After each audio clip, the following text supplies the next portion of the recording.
laugh all you want to, but I felt like a teenager. I kept trying to talk, and he kept trying to make out. I should have her problems. Was he good looking?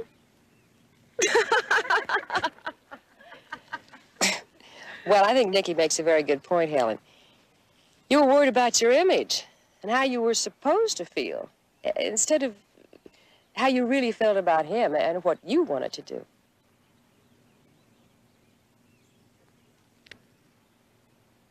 Tell me, Robert, what is it? Have I done something wrong? Ruth, nothing is wrong.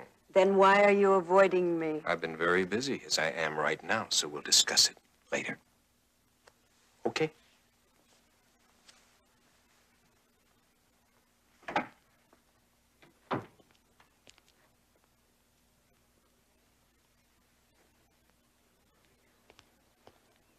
Aren't you a little early for your appointment, Mr. Lockman? I'll just chalk it up to the impatience of impending retirement. Tomorrow, after 30 years of practice, I'm closing my law office. Well, is Miss Blake available? No, but she asked that I speak with you. Ah, fine. Well, in phasing out 2 of my clients, I came across some discrepancies that I thought you could help clear up for me. Discrepancies? I don't understand. Madeline Howard and Helen Wrightson. Mm-hmm. I believe you handle their financial investments. Well, I give them advice, but Sylvia Blake, our director, is adamant that the women here at the center be captains of their own ships. Admirable woman, Miss Blake. But the financial statements that my clients receive from me will leave something to be desired. Oh? Well, I think you'll find that your clients are doing very well. Yes, until you look into their holdings. Now, in 4 separate stocks, both clients are listed as owners of duplicate numbered shares.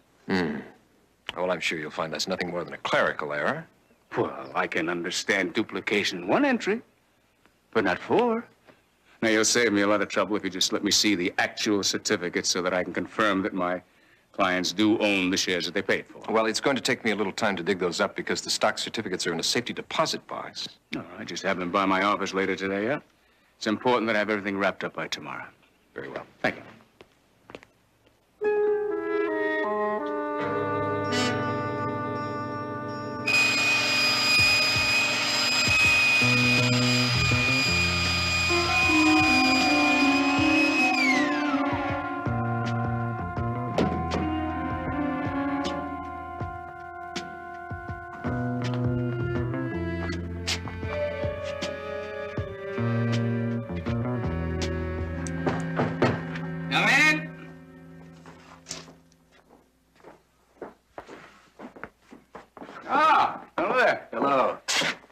There's nobody here to let you in at this hour. I'm Sylvia Blake, Mr. Lockman. Apologize for not being able to come down to your office this afternoon. Nice to meet you.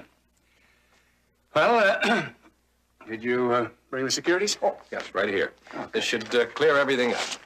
Let's have a look.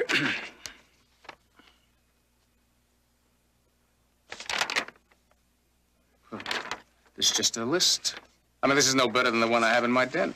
I need proof, Mr. Travis. Don't you understand that I have to see the actual securities? But Robert assured me that with a short I'm amount sure of time... that it's just going to take me a few days to get my hands on the certificates themselves. I don't know about Miss Blake, but there's no point in continuing the charade for me, Mr. Travis. Charade? Well, when you didn't show this afternoon, I tried to clear the situation up alone. I called the various companies, and there's no sales record of anything to either of my clients. The only record is to a house account registered in your name and Miss Blake. Well, of course, but we only act as their nominees. It's a perfectly normal business procedure. Well, you better explain it to the district attorney, because I'm turning everything over to him in the morning. Now, I believe we've said everything. Mr. Lockman, as sophisticated men, we should be able to find a way that will avoid unnecessary unpleasantness.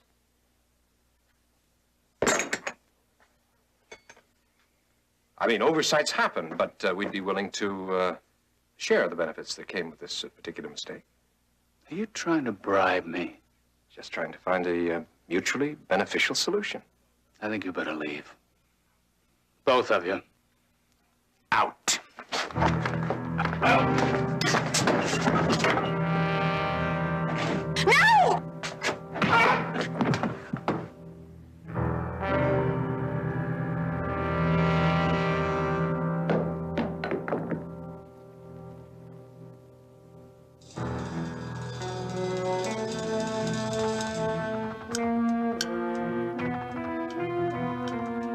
Robert, he's dead. I didn't mean to kill him. There was nothing else I could do. I mean, he would have ruined everything we worked for. What do we do now? Yeah, you get us financial statements out of the den. I'll take care of everything here. We'll move!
Did you find him? Yes.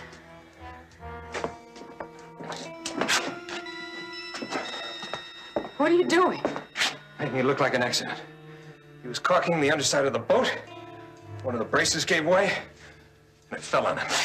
Stand back.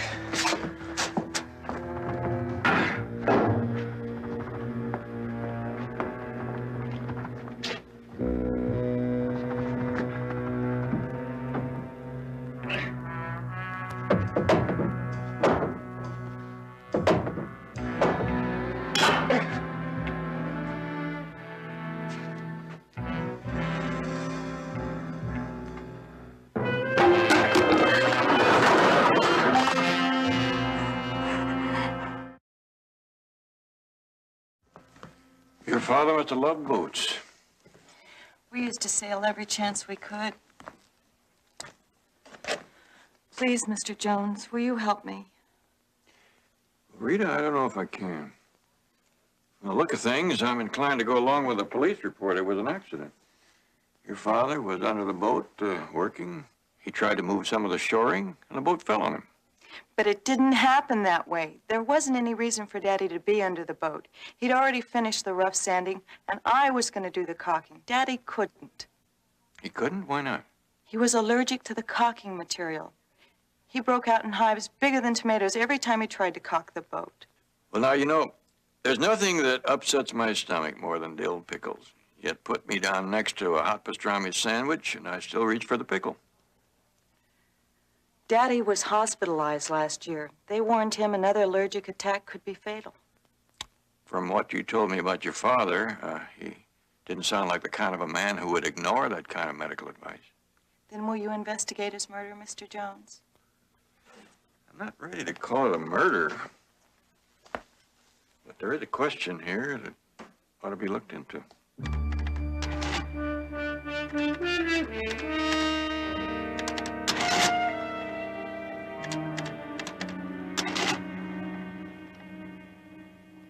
What's troubling you? Well, you know what's troubling me. But I told you not to worry. The police have listed Lockman's death as an accident. It's not just his death. It's what you and I've become. In the beginning, I had such big dreams for the center, and now... But you can still have them. It's just that you have to pay a big price for big dreams. Well, I'm not sure I want them if I have to steal them. It's not stealing when you take what's rightfully yours. You work miracles with these women. They could never pay what your service is truly worth. But if I could just believe that I really... You've got to. Come on. Look how far you've come. Remember when I found you, you were counseling housewives in that Valley Center for $100 a week? Yes, and I was doing what I wanted to do. With no life, no future. Let's face it, you needed management. Because fads come and go. I'm not a fad. Well, ideas, huh? Ideas change. And what's in 1 minute's out the next. Now, when that time comes, you're going to want to be financially independent if you're going to continue your work. Is that all you're really interested in, my work? No. No, it's you and you know it. I love you, Sylvia. And I love you. I need you so much. It's what you've always said. An emancipated woman is one who recognizes her needs and fulfills them. Same advice holds true for a man.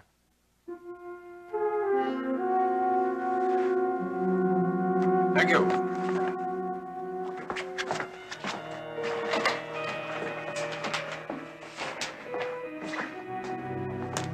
Who's that?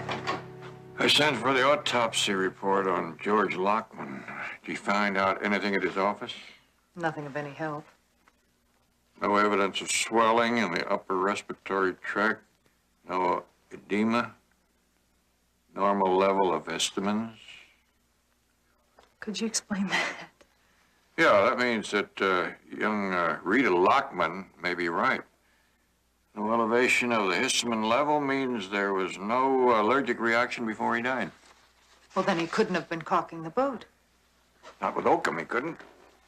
I'll bet you 10 bushels to a peck that somebody put his body under that boat and tried to make it look like an accident. But Mr. Lockman had no enemies. He was well-liked, unquestionable integrity, dedicated. Who would want to see him dead? That's the question, all right. Did his secretary notice anything out of the ordinary the past week or two?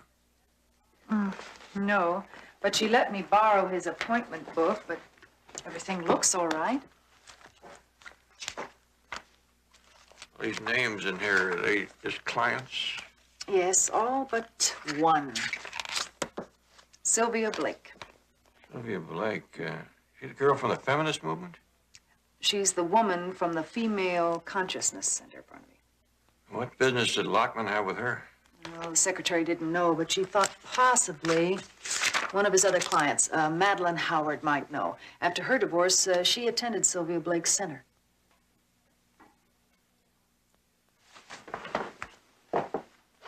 Listen, if you're headed out to the center, be careful. Sylvia Blake may just brainwash you. It's too late. Mrs. Jones beat her to it 30 years ago.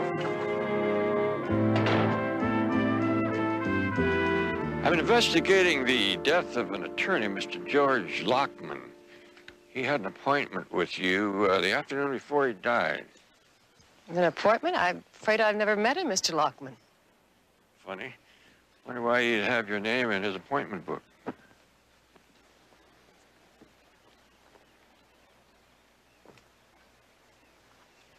Sylvia, these need signing right away. Okay. Robert, this is Mr. Jones. He's a private investigator. How do you do? Mr. Travis is our controller here. Do you remember George Lockman having an appointment to see me? Lockman. Friday. Right. Yes, he called, but he never showed up. Did he say why he wanted to see Miss Blake? No, he didn't. Why don't you ask him? I'm afraid that's going to be impossible. Mr. Lockman is dead. I was hired to look into that. Some mystery? No, but police had it listed as an accident, and sometimes it pays to check into those things. Well, it's been a pleasure meeting you, Ms. Blake. Keep up the good work. Thank you for your time.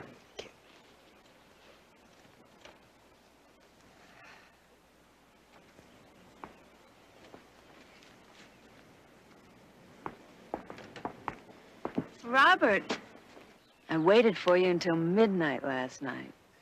Yes. Well, I didn't say definitely that I'd come by. I've been very busy. I understand.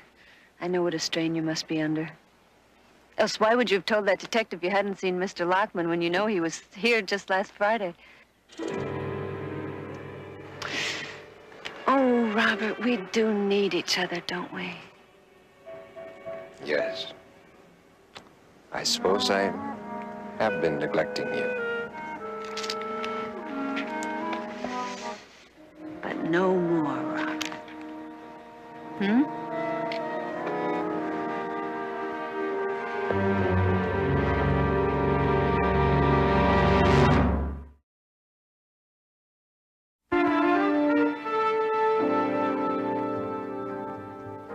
Everyone predicted an out-and-out disaster when I opened this restaurant. Thank you. I'll serve it. I don't know what I'd have done without Sylvia and Mr. Travis. Mr. Travis, he is the controller at the center. Financial wizard, that's what he is. And he helped you with your finances. Help. I turned my entire divorce settlement over to him. And since then, I've seen a 23% leap. You like it? Oh, good. 23%. Maybe I ought to consult with him myself. Well, you'd be smart if you did. I told my friend Helen about it, and her results are as good as mine. Helen, does she go to the center? Yeah? Yeah, she still does. Helen Wrightwood. Did she also use the same attorney, Mr. Lockman? That's how I met him. On the day before he died, Mr. Lockman's appointment book had you down for lunch. Did he make it over here? Oh, we had a wonderful talk. He was so pleased about the way things were working out for me. Did he ask any questions about your investments, your relationship with Mr. Travis, Ms. Blake? Well, we talked about it, but, well, only in a general way. I'm sorry. I really wish I could have helped you more. Well, maybe you've helped more than you think. Oh? I never met your husband, but if he walked away from food like this, he's a very foolish man. You know, the truth is that he didn't.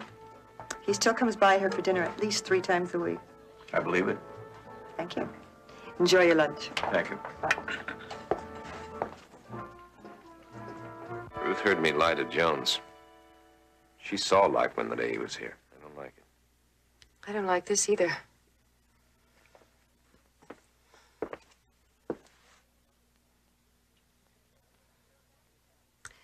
I checked Mr. Jones out in town. He's good. Has a reputation of being a bulldog. Never lets up. Madeline's quite a cook, isn't she? I haven't tasted stew like that since my grandmother used to let the pot simmer all day over a hardwood fire. We both owe Sylvia a lot. You should have seen the shape we were in when we got here. You planning to stay here much longer? Oh, I'm coming down the stretch. Have to get a little more nerve to face the outside world again. But Sylvia's taking care of that.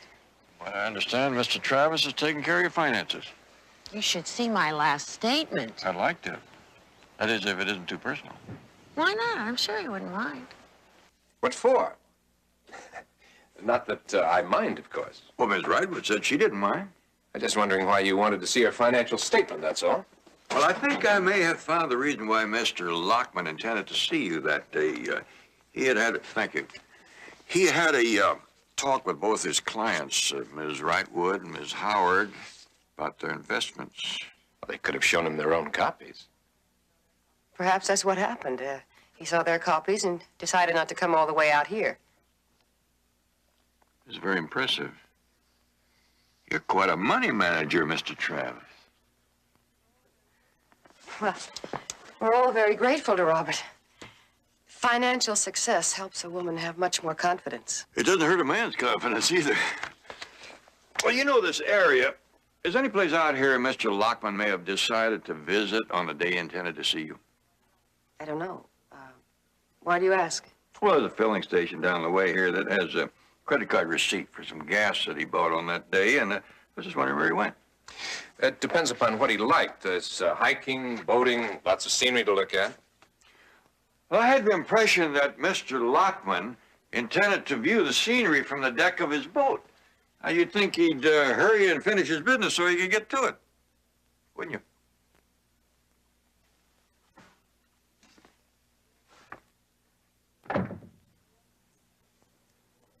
He knows. He knows nothing. And he won't. As long as we can keep him away from Ruth. And just how long do you think you can handle her? I don't know. She said it nicely, but it still comes out blackmail. And there's only one way to handle that. No. Shh. Trust me. Trust me. Ruth's made it easy for us. It's all set up.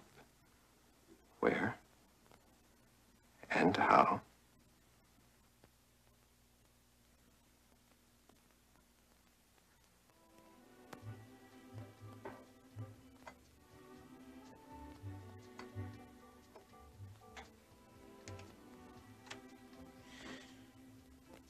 Oh, Robert, Robert. We'll have such a wonderful life together.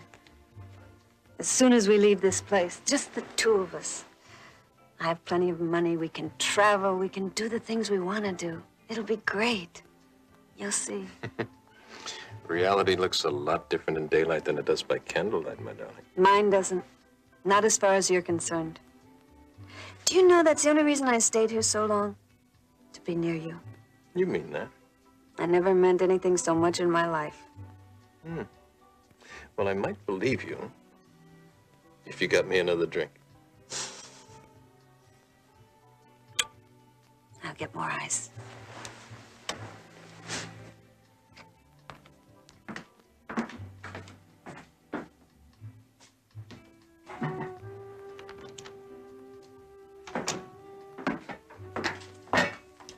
Who's out there? Sylvia, what are you doing here? Well, I just thought I'd stop by. Sylvia, you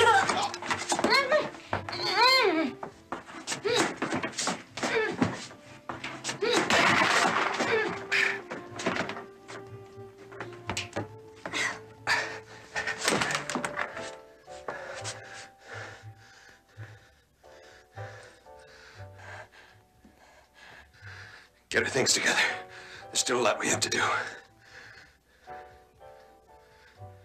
Come on, move!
What's the matter?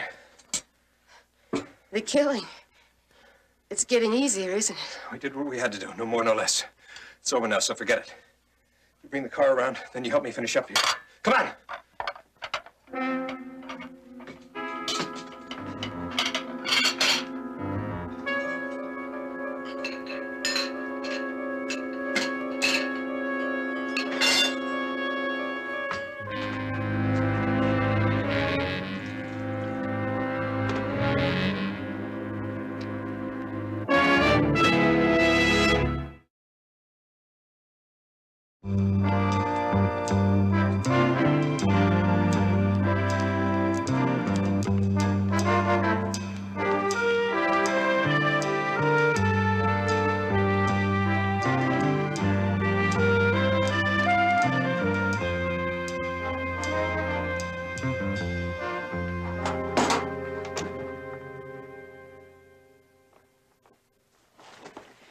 Well, they weren't at the office. Are you sure? His secretary distinctly remembers putting both of the women's financial statements into his briefcase before he left. But they're not here. Then there's only one answer. Someone stole them. I'd like to keep a few more options open for a moment. You remind me so much of Daddy. Everything by the numbers. Things add up better that way. And what does this add up to? I don't have a total yet. But I figured that whoever it was that was with your father when he died didn't subtract enough evidence to keep us from finding him.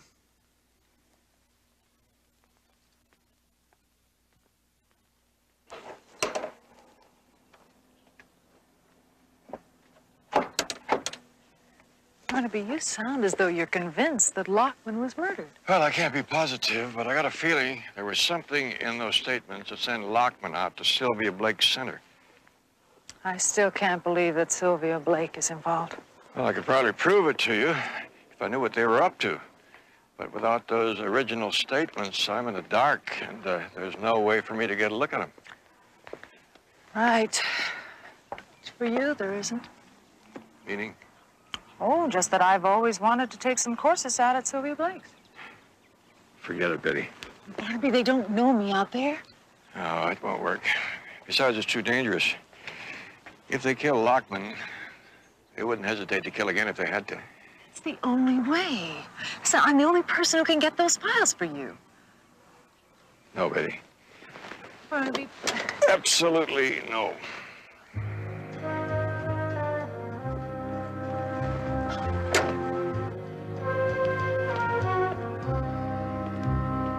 Yes, I know all about Miss Blake's work here.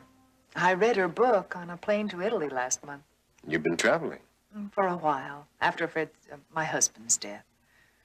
I thought if I could keep moving, I would stop thinking. But, who was it? I think it was Emerson, who said that he thought he could escape by traveling.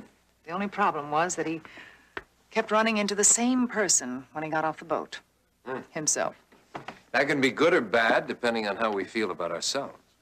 Well, I suppose my self-esteem is not at an all-time high. The same could be said for my nerves. Oh, would you like some brandy to come? Oh, no, thank you. One drink and my defenses crumble. We'll save it for another time, then. Oh, Miss Blake. Ms. Enright is recently widowed, and she's interested in attending the center. Well, tell me, Miss Enright. Oh, please. Betty? Sylvia. I overheard you telling Robert about your defenses. Is this some personal kind of NATO? Oh, you might call it that. I'm afraid I've kept my feelings locked in an emotional straitjacket. Well, that's not very unusual after a loss like yours. Well, to be perfectly honest, it was happening while my husband was still alive. Poor Freddie thought money was the answer to everything. He had made a fortune by the time he was 30, and another by the time he was 40, and at 45, a heart attack. And you didn't have anyone to turn to after he died? We're both orphans. I wonder if that was Fred's problem. I know it's still mine. Any children? Never were on the agenda. Sylvia, I'm lost. And I feel the answer is here with you in the center. Well, it's just that we're very crowded right now. Why don't we see if something can't be done? If it's a question of money, I'll pay anything. Suppose we call you. All right. My number's on the application form. Please, try to find a place for me. Thank you. Is that made in heaven? A widow, a fortune, no heirs or relatives, and you let her on just right. I wasn't leading her on. I just felt sorry for her.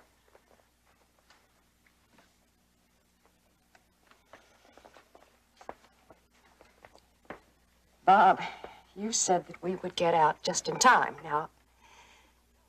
Now, I know it. I can just feel it in my bones. Just as soon as we put the icing on the cake.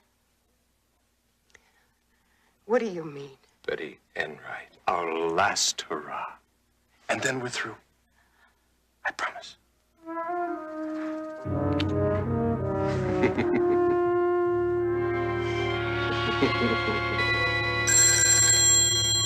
Don't! It's for me. On my private line? Hello? Yes, this is Betty Enright. Oh, that's wonderful. Oh, yes, right away. Thank you so much. Goodbye. Betty Enright? That's the name I'll be under at the center. Betty, I told you it was out of the question. If I were a man, you wouldn't be against it. It's too dangerous. Barnaby, for the first time, being a woman in your business is an advantage, and I intend to use it. No, what you mean is you don't intend to listen. You put it so well. Well, if you're determined, I guess I better start circulating your cover story in case they start checking your background. And what a background it is. I'll bet. I feel certain you're going to like it here, Betty. Oh, it is beautiful. There's a list of activities here on the table, Betty, and I would suggest that you sign up for all the sessions to start. Oh, I wouldn't miss a one. I'll see you later. Oh, Sylvia, excuse me. What do most of the women wear to the sessions? Always the #1 question. Whatever is in for you, Betty. In? In your mood. Well, we're just trying to get our thing together, not a wardrobe. I see. Okay. I'll see you later. Oh, hi, Sylvia. Ruth at home? No, she left last night. Left? Where'd she go? Oh, well, she promised to drop us a line just as soon as she got settled. If that's impossible, she didn't even say goodbye. Well, it was just spontaneous, Helen. She apparently wanted just to break the cord, you know, and go back out in the world again. Without her sample? I don't believe it. That's the coat that she was talking about. She asked me to send it on to her just as soon as she sends us her address. Sylvia, you've got a session and I've got a stockbroker. Settle in. See you later. Thanks for everything.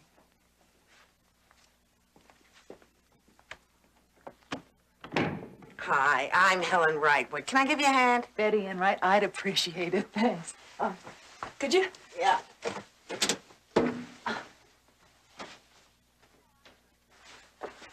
You know, I don't understand it. Ruth wouldn't just pick up and go like that. Well, perhaps the center changed her more than you knew. After all, their aim is to build self-confidence. But based on mature behavior, not running away in the middle of the night. Oh, listen, let's leave this. Maybe your friend left behind a cool drink for us, And another thing, she has night blindness. She hates driving at night. Now, what could be so important that she couldn't wait until morning? I don't know. Oh, well, there could have been, you know, any number of different... Helen, look. It's a stone from Ruth's ring.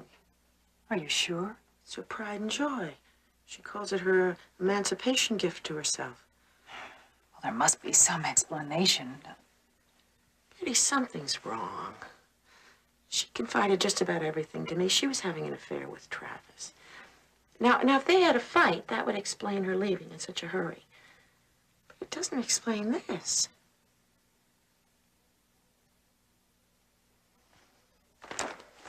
Where are you going?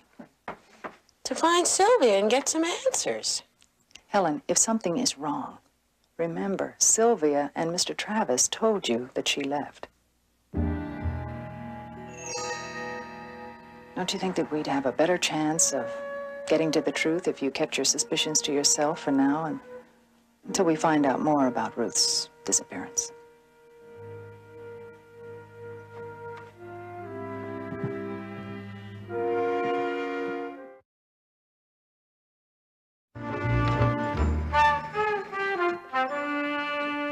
Happy? I don't know. I know I'm not sad anymore. I'd like to think that I had something to do with that. Something. You're the first man I've related to since Fred died. Are you always this frank? What do you mean? I mean, it's good. There are no facades. Sylvia feels Oh, that... I see. No, I'm really interested in what you feel.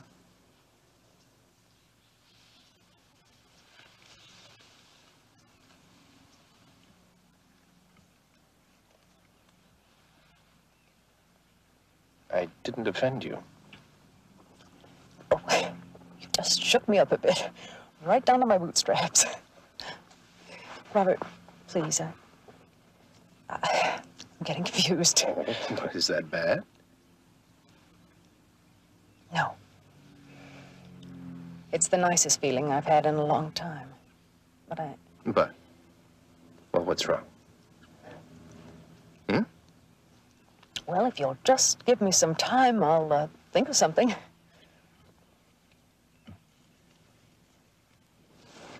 All right. I tell you what. I'll give you until, say, 8 o'clock this evening. You could drop by my office. I should be finished by then. And I promise you, I'll not only have an answer to all your confusion, I'll even walk you back to your cabin. Date?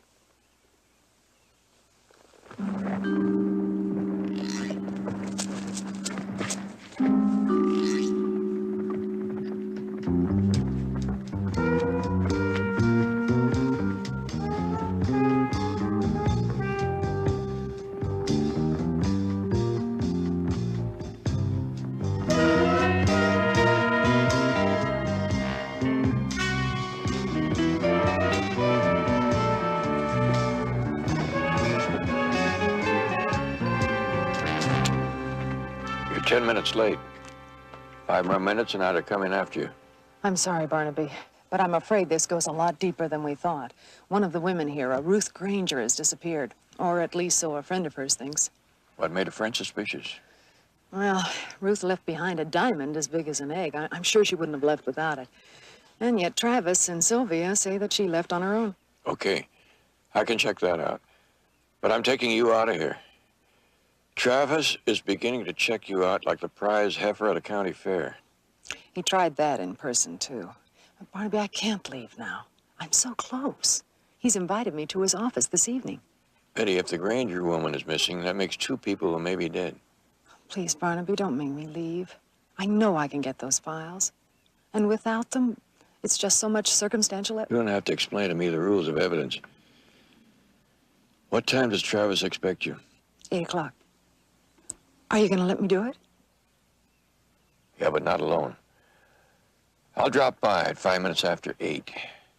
I'll try to occupy Travis's attention while you go through the files. If he doesn't go for it, you fold your tent and beat it back to your cabin, you hear? Yes, sir. No matter what happens, I want you back in your cabin by 8:15. I'm taking you out of here, files or no files, you hear? Message received and recorded, sir. And Betty, be careful. You're beginning to sound like me.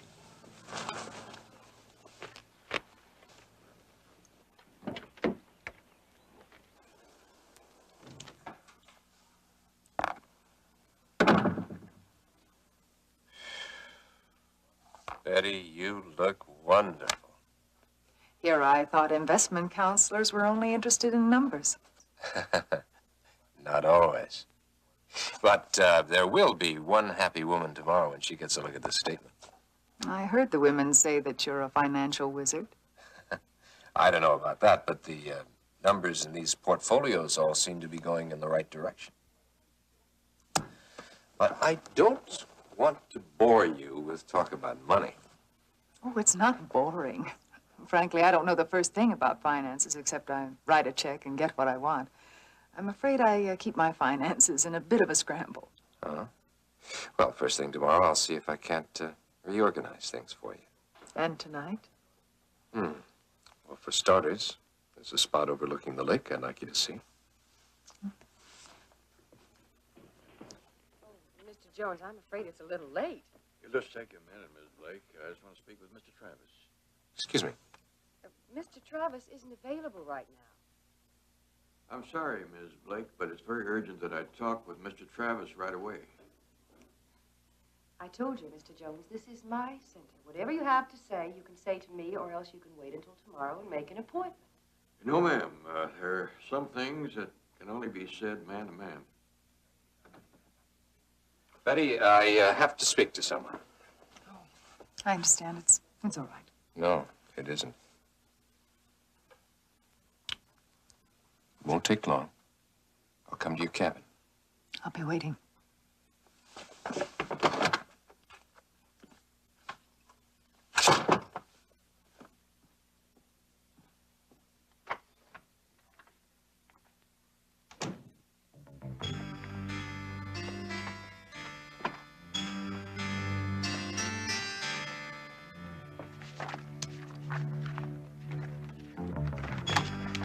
You see, when one man apologizes to another, I feel he should do it face to face.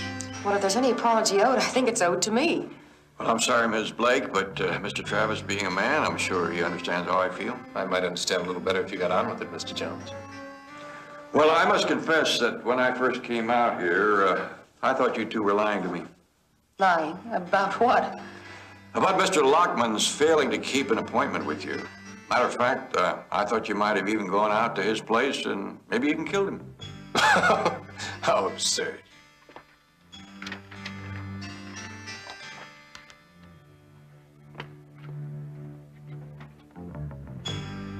When the coroner's report on Mr. Lockman failed to indicate any immediate allergic reaction, you can see why I thought that the accident had been staged. Well, perhaps so, but why would you think Bob and I would have been involved? Well, that's rather embarrassing. No good detective ever likes to be caught jumping to conclusions. What conclusions? The money that Mr. Lockman's clients turned over to you. Now, I'll admit that I'm always too quick to seize on greed as a motive.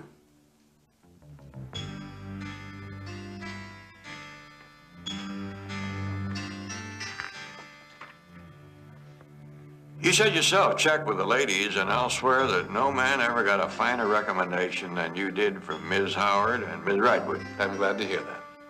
Well, you'll probably also be glad to hear that I've just about wound up my investigation. I won't be troubling you anymore, just as soon as I have an interview with Miss Granger. What does she have to do with Mr. Lockman? Well, I won't know that until I talk to her. Ruth Granger's given up her residence here at the center. I doubt that we can be of much help to you there. Oh. Well, knowing women, as I do, and their unpredictability, it's likely she could be in Tallahassee or Timbuktu by now. Well, thank you for your time.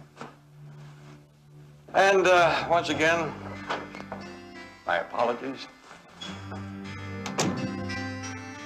Pompous, archaic, chauvinistic, antique. Don't believe a word of it. What? That was no apology you just heard. He was conning us. But he just said... I know what he said. The question is why. What's he up to?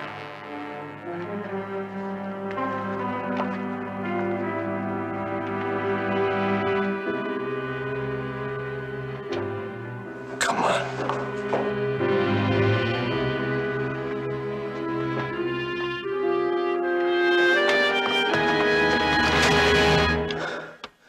Sure. She knew exactly what she was looking for. You work for Jones, don't you? What are we gonna do? Exactly what I said. We finish with Ms. Enright here, or whatever her name is, and then we leave. But, Bob, Jones must know that she's here. Of course he does.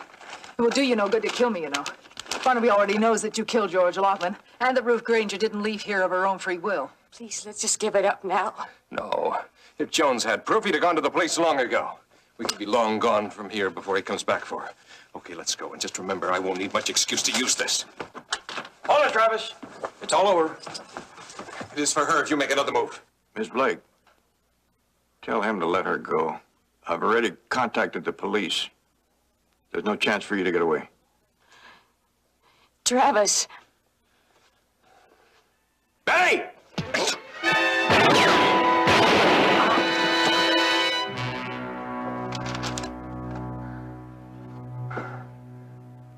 I've never been so happy to see anybody in my whole life. You were supposed to be back in your cabin by 8:15. I guess I got carried away being a spy. Now, Harry couldn't have done better.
Barnaby Jones, starring Buddy Epson.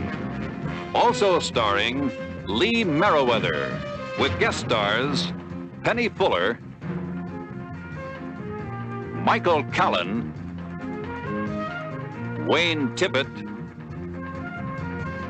Jonathan Lippy. Tonight's episode, Poisoned Pigeon.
Well, let's eat, drink, and be merry, for tomorrow we score. You sure Archer's got that check? He's going to cash it first thing in the morning. You have a lunch date at 12:30, his private club.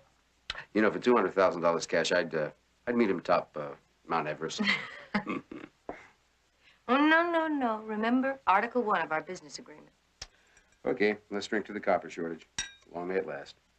To my retirement. May it last forever. Hi, Della.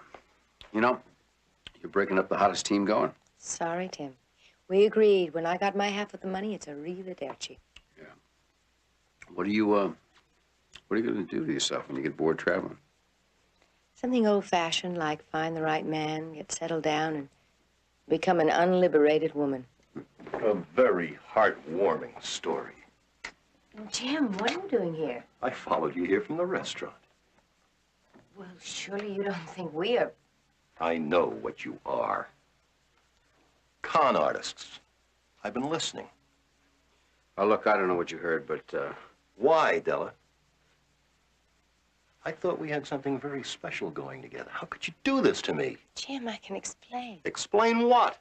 How you kept me from meeting your boss so you could turn me over to your crook friend here? Who happened to sell me $250,000 worth of non-existent copper? Now, wait a minute. Who said that the copper was non-existent? I may have been a fool, Darnell, but not any longer. Well, here is $200,000 of my company's money that you're not getting your hands on.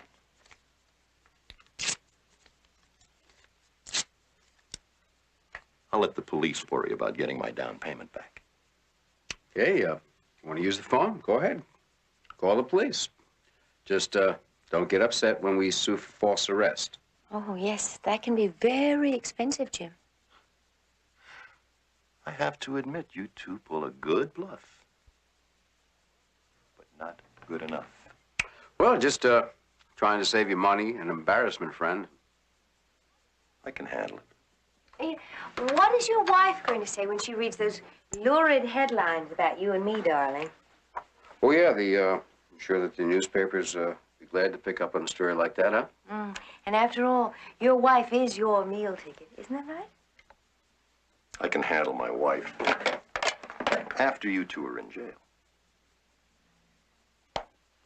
Okay, you can put the phone down, Mr. Archer. You want your down payment back? You got it. $50,000. I got it right here on the desk. Hold it, Darnell.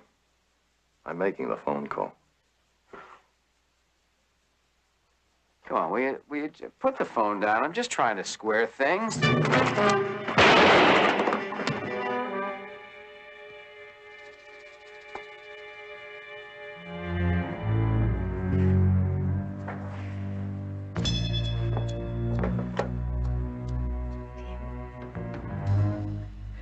He's dead.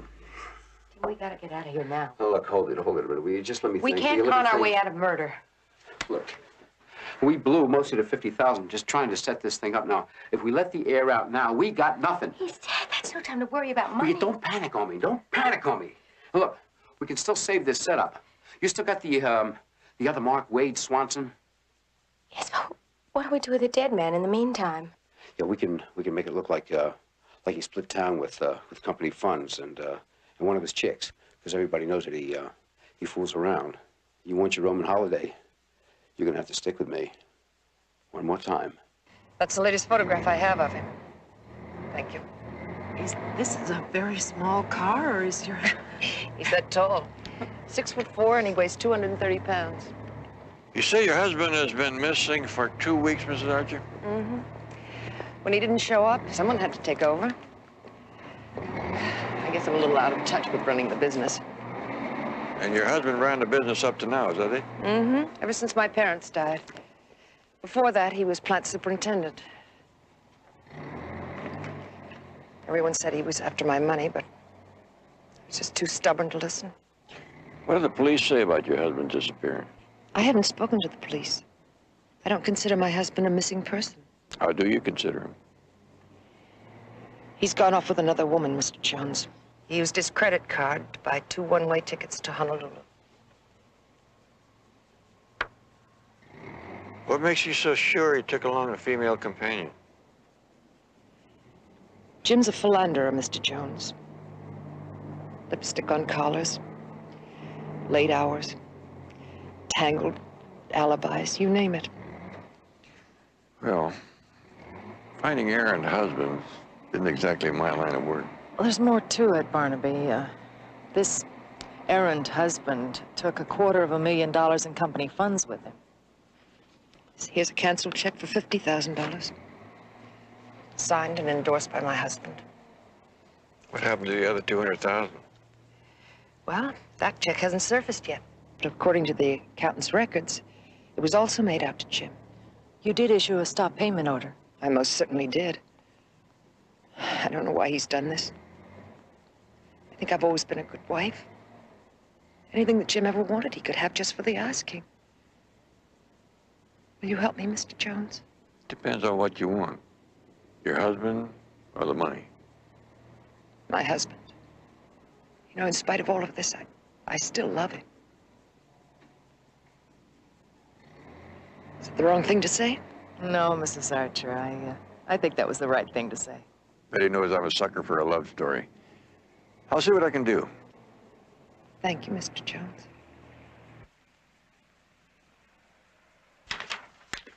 Good morning, Sue. Oh, hi, Mr. Swanson. Good morning, lovely lady. Afraid you won't think so when you hear what's happened. Now, don't tell me I've missed Mr. Matthews again. He had a panic call and had to rush out. I don't think he'll be back today. I tried to reach you at your office, but you'd already left. I'm really sorry. I wish there was some way I could help. Well, unless you've got a shipment of copper hidden on your person, I'm afraid that's impossible. Excuse me. Mr. Matthews' office? Oh, hi, Pam. Listen, I have a very important customer here, so I'm going to put you on hold, okay?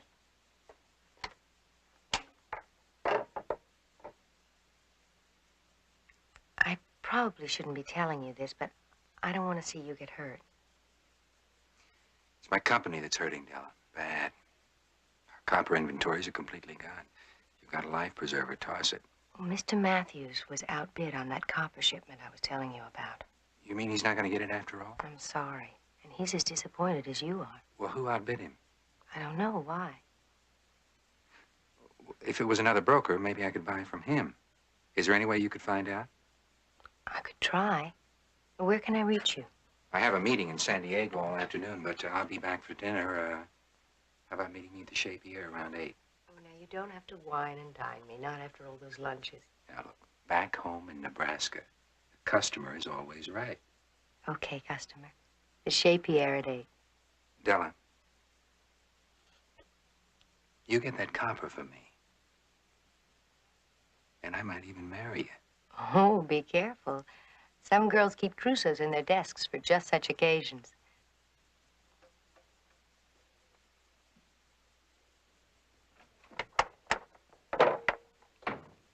Sorry to keep you hanging, but I had Wade Swanson here. Yes, so I gathered. How'd it go? You took the hook all the way. Well, you keep the tempo moving, baby. Sooner it's finished, the sooner you become a lady of leisure. Don't push. Everything is under control, so just don't push.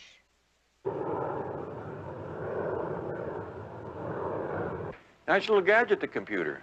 But I doubt if they'll replace us humans until they find out about coffee breaks or laughing at the boss's jokes. Well, there are no laughs in this one. But we do have confirmation that a Mr. and Mrs. James P. Archer did purchase one-way tickets to Honolulu on that date. Mind asking it if Mr. Archer booked connecting flights to one of the outlying islands or points beyond? Not at all. You were right, Barnaby. Mr. Archer's car has been missing since the night he disappeared. It's not at his home or his business. Mrs. Archer gave me a description of the car and the license plate number. Well, maybe it's still here in the parking lot. Take a look around. Well, even if you do find it, I mean, what would it tell you? I don't know. But you have to keep sniffing around till something makes you sneeze. Sorry, but there's no record of the Archers even boarding their original flight here in Los Angeles. You mean they weren't on the plane at all? I queried the computer twice to make sure. They never boarded. Well, thank you very much. They could have boarded another flight, different airline. Why don't you check into that, Betty? I'll go poke around the parking lot. All right. Well, I hope you find something to make you sneeze. I'll settle for one little gesundheit.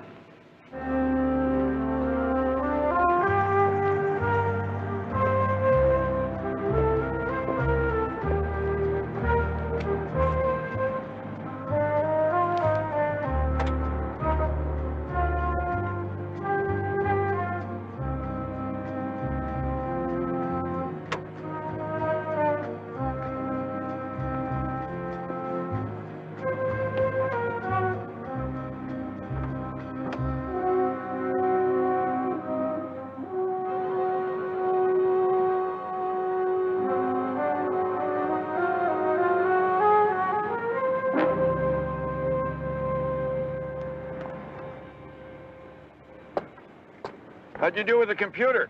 Well, Archer's name doesn't appear on any Honolulu manifest for the past 2 weeks. Man buys tickets to Honolulu, doesn't board the plane, yet he leaves his car here. Why? Throw his wife off the trail? I might buy that if it weren't for one thing. His wife says he's a very big man. 6'4", 230 pounds. That's bigger than I am. Yeah, when I tried to get in there a little while ago, the seats were pushed so far forward, I had trouble getting behind the wheel. Which means someone a lot smaller than Archer drove the car, parked it here. The girlfriend? I have a hunch if we find her, might answer a much bigger question. Why?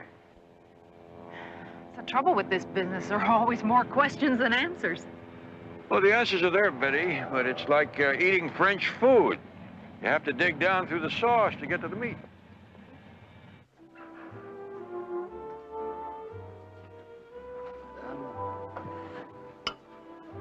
I have just inhaled 500 calories. Oh, you have made this a perfectly wonderful evening. Wade? I was just about to say the same about you. I can't remember when I met a more beautiful, intelligent, totally charming woman. Oh, you're embarrassing me. Will there be something else, monsieur? Not for now, thanks.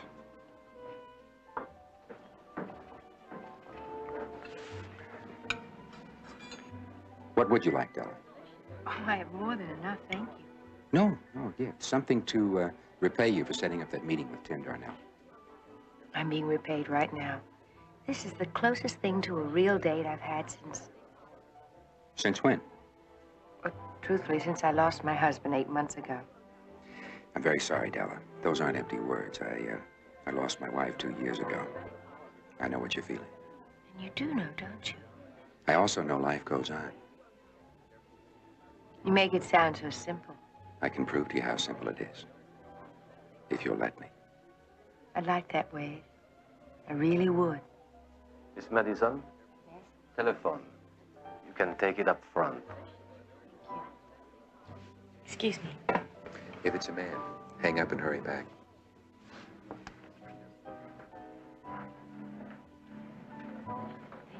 Thank you. Hello? Hello? Long time, Della. Happy to see me? Well, Charlie, what are you doing here? Oh, I got the word that you and Tim were in town, so I dropped in on your favorite hairdresser. Mr. Herrick, you should be more careful. Broads tell your hairdressers everything. Okay, so you found me. Yeah, but I haven't found that 25 grand you two owe me. Remember that stock scam we pulled in Frisco? Well, talk to Tim. He handles the money. I plan to. Just as soon as you tell me where I can find him. Well, that may take some time. No time. I want to meet with him tomorrow. All right, I'll call him when I get home tonight. Good. I'll call you around midnight. You set it up. I just might decide to change that pretty little face. You finished? Sure. Just remember that Mark you're working on inside, he might not be too interested in what you have to say, honey. If you're talking through a mouthful of wire.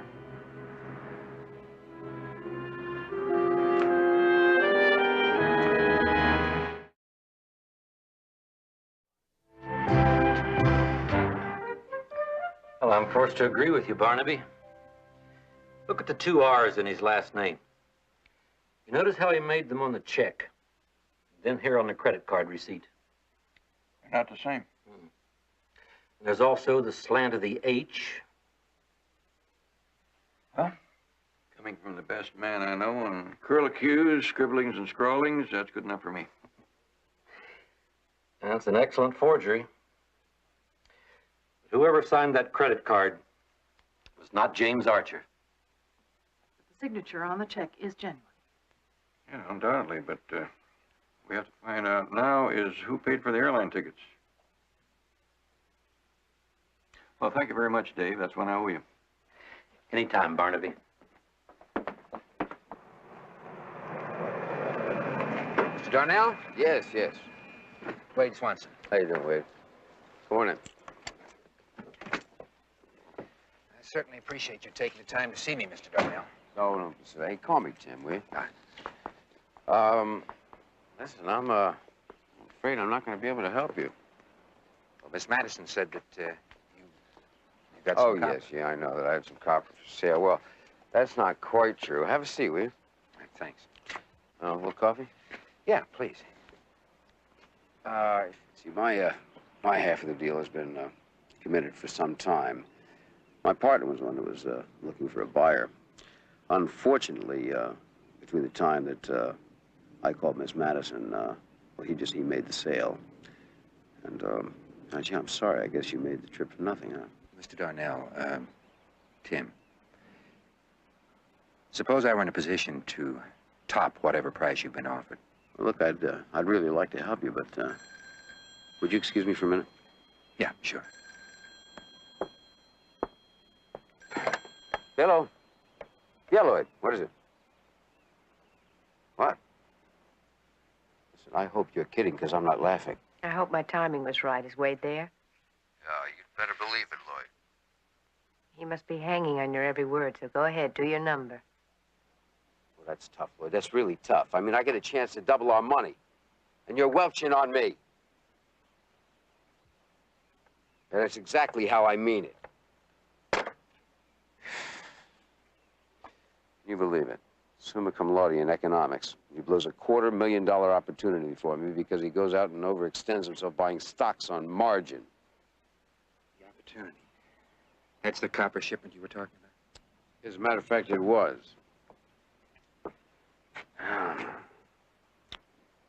That shipment's going to arrive in less than 3 days. I have to find a way to cover Lloyd's half of the contract. Well, look, if he can't handle it, how about letting me take his end? That's a rather large end you're talking about. $250,000. That's a lot of money to raise in less than 48 hours. And it has to be a cash transaction. My company's got the money. I don't say that unless you're really positive, because I have other clients that can handle it. No, I need that copper. It'll take some doing, but I can get the cash.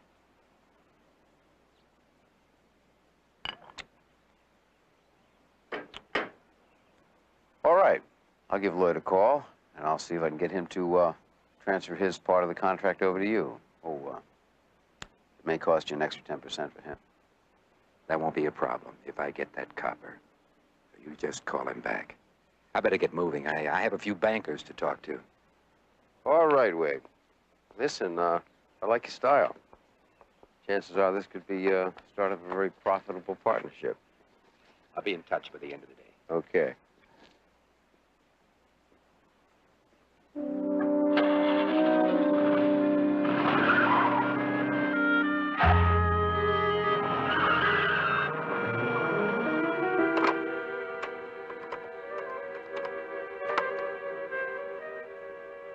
Nice scam you got going.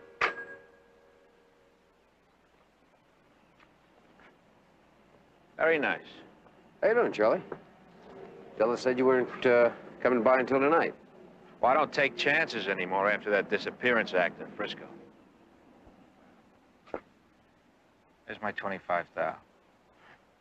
Just made arrangements for it. I want my money now. You understand? Understand? Charlie, come on. I don't have it. I don't have the money now. Give me a few days. As soon as the new mark pays off, you'll get yours. God is my witness. Stop dropping names. Come on, man. I don't have the money. Well, beg it, borrow it, steal it, baby. But if I don't leave here with my money, you leave here in a pine box. So you remember. 10 o'clock.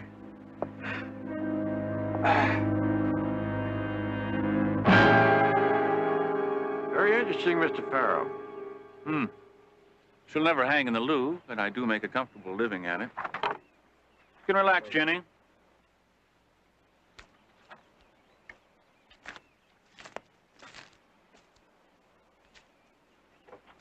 It's a cover for one of those horrific pocketbooks. About Mr. Archer. Well, what can I tell you, Mr. Jones? Jim's my friend. Any idea where he may have taken off to? Maybe he pulled a Gauguin. Could have happened. We met in art school. Maybe he decided to chuck it and go back to what he likes best. When's the last time you saw him? I ran into Jim about 3 weeks ago up the coast. A restaurant, Blue Dolphin.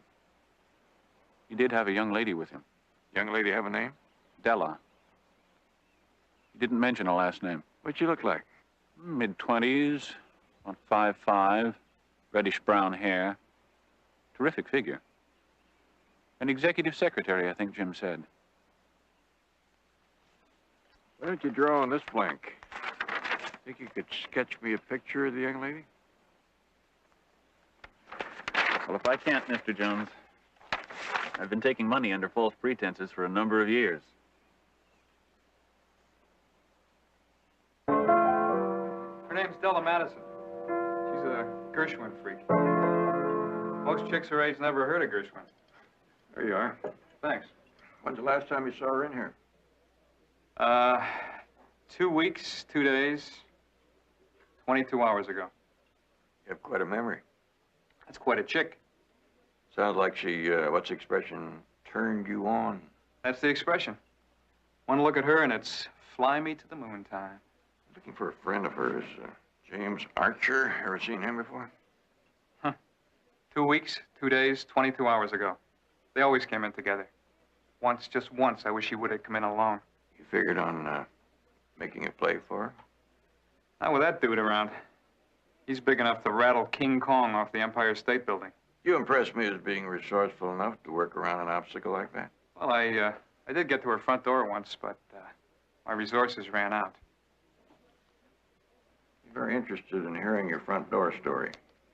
Oh, there's not much to it. I stole her cigarette lighter one night, figuring she'd call back the next day and ask about it. She did. And you offered to drop it by her place? You got it. Now for the unhappy ending. Godzilla answered the door. How's your memory on addresses?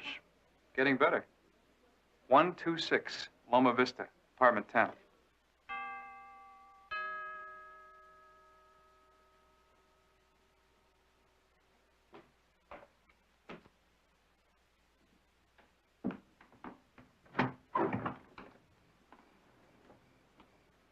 Hi, Charlie.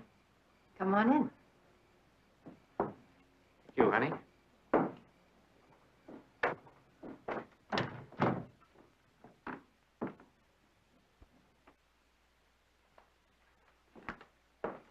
Where's Timmy? Out getting your money. He'll be back in a little while. You want a drink? Yeah, why not? Scotch rocks. I hear you roughed up Tim a little bit. Shame on you. Well, you know, Timmy's like that stubborn mule in the old joke. You gotta get his attention first. I know exactly what you mean. I mean, you're having a little trouble with Tim yourself? I have a large feeling our partnership is about to go that-a-way. Well, I think if anything happens, maybe we'll get together again, huh? You're sweet, Charlie. You really are.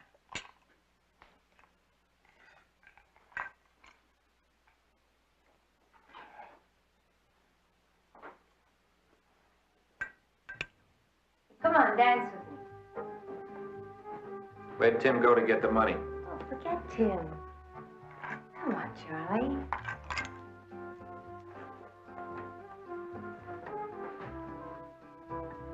Hey, you're pretty good.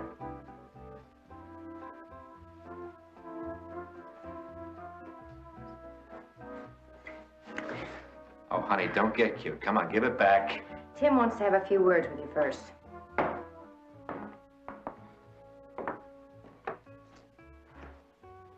And I want you to stand there, and I want you to listen to me, Charlie. I tried to get your money, no dice. I want you to back off and wait until our mark comes through. He's telling the truth, Charlie. Just give us till tomorrow. You double-talking little creep. You gutless punk.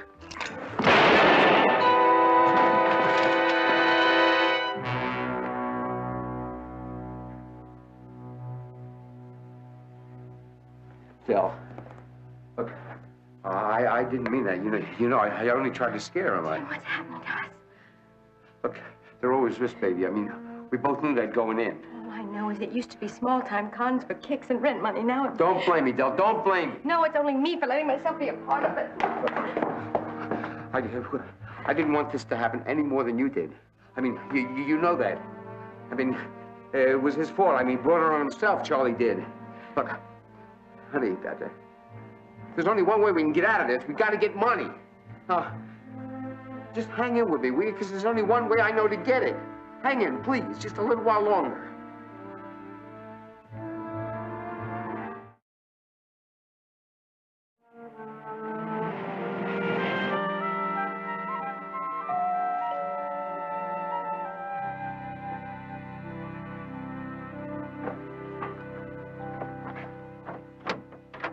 Kelly Madison, I'm Barnaby Jones, private investigator. That chicken smells just like down home. Mind if I come in? If you don't mind, I am getting ready for a picnic. You just go on about your business. I just want to pop a few questions. Well, am I entitled to know what this is all about? Absolutely. I'm looking for a friend of yours, Mr. James P. Archer. Oh, there must be some mistake. I don't know any such person. Well, have you ever heard of a Sid Farrell? No, never. That's funny, because he certainly heard of you. Matter of fact, he drew a picture of you from memory. Or wash my mouth out with soap. I prefer to go back and start all over again. Mr. Farrell said that he saw you and Mr. Archer in a place called the Blue Dolphin Restaurant a little over 3 weeks ago. Mr. Jones, Jim is a married man. I don't want to cause him any trouble. Well, now, down home, we have a saying that truth and oil have a way of coming to the surface. I think you'd avoid a lot of trouble by staying on the surface right from the start. I have nothing to hide, if that's what you mean. Well, fine. Then you don't mind telling me the last time you saw Mr. Archer. The same night we ran into Mr. Farrell. Well, now, let's start again. At the Blue Dolphin, there's a piano player who said that he saw you and Mr. Archer in the place a little over 2 weeks ago. As a matter of fact, it was the night that Mr. Archer disappeared. All right, Mr. Jones. Jim did take me to the Blue Dolphin that night. It seemed he'd found himself a new love goddess. I guess it was his way of letting me down easy. Any idea who this other woman was? No. I guess it was serious because She got him to leave his wife, which is something I couldn't accomplish. And you figure that this is the reason Mr. Archer sort of dropped out of sight? You have no idea what that did to me, Mr. Jones. Having him, just losing him so quickly like that, I thought he loved me. I would have taken him on any terms. I feel like such a fool. Sometimes it's harder to fall out of love than to fall in. Why don't we talk later when you feel better? Thank you.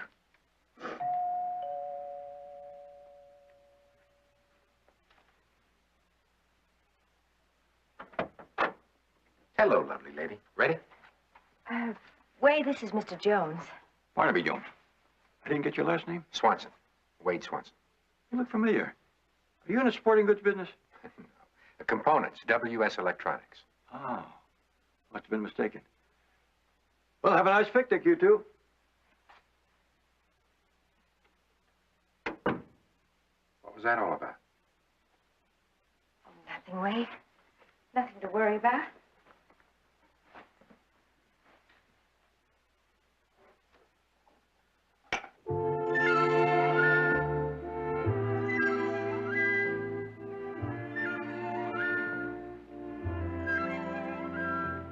Wade, I'm sorry. It's just too soon for me.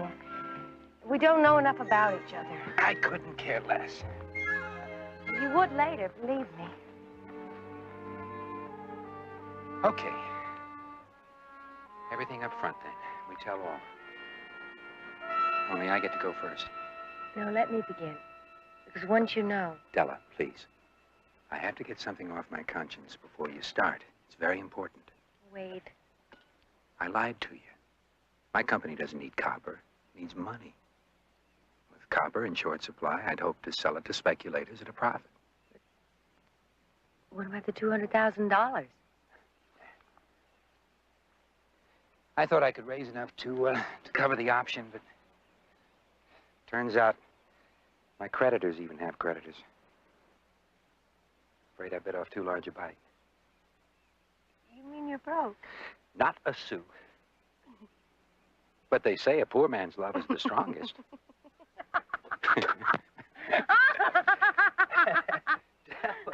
Della, a confession isn't meant to be funny. But it is the funniest thing I have ever heard.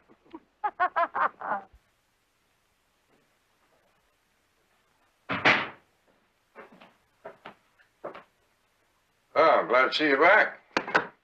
I was about to put out an APB on you. Gee, I kind of wish you would. I might hit it lucky and get picked up by a handsome bachelor in blue. Well, did you find out where Della Madison worked? I even found out where she didn't work. Would you like to untangle that? Well, our credit source told me that she worked for Triangle Metal Imports. But by the time I got to Triangle, it was the noon hour. So you took the personnel director to lunch? No, he took me to lunch. That's what took so long. Well, where didn't she work? Well, it seems she got her job at Triangle through a letter of recommendation from a company, Allied Imports, way up in Spokane. So? Well, on my way back from lunch, I telephoned Allied. They did, at one time, have a Della Madison working for them. But she was 56 years old. That's not so old. Barnaby, that's not the point. I mean, that's not our Della Madison, right? So just when we're beginning to find out who Della Madison is, she turns out to be somebody else. You know any reason why Miss Madison didn't show up for work this morning? Well, Judy, that's my friend in personnel. She said that Della phoned in right after lunch and quit. Didn't even give a notice? None. I hate to sound like a catty female, but, well, it's just as well. Sounds like you two didn't get along too well. To get along with Della, you had to be a man, if you know what I mean. Is this one of the men that she got along with? All right, that's Mr. Archer. He's one of them. Mr. Archer come in on business? If you can call it that. The poor guy kept coming in here to see Mr. Matthews about buying some copper. You know, I don't think Della let him inside Mr. Matthews' door once. Maybe she was acting on instructions from her boss. My female intuition tells me that there was more to it than that. That's probably the world's greatest lie detector. You're cute. So are you. Thank you. Did any other customers get the same treatment from Miss Madison that Mr. Archer did? Well, there was Mr. Swanson. Oh, that's a shame. He's really a neat guy. Wade Swanson?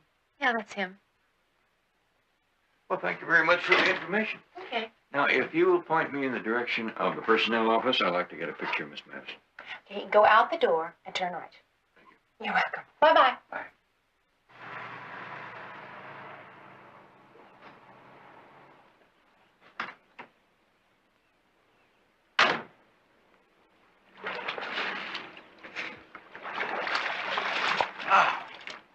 What's the matter, Del? You sound a little bit panicky on the phone.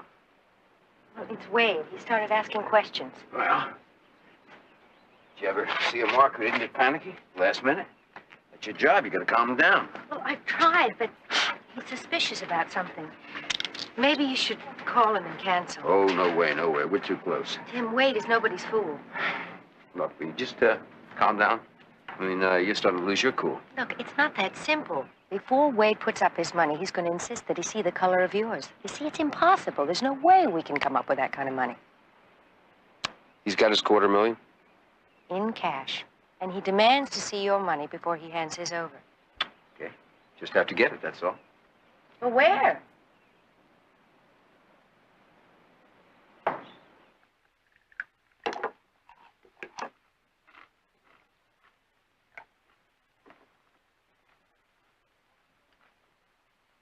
Why should I lend money to you, a con man?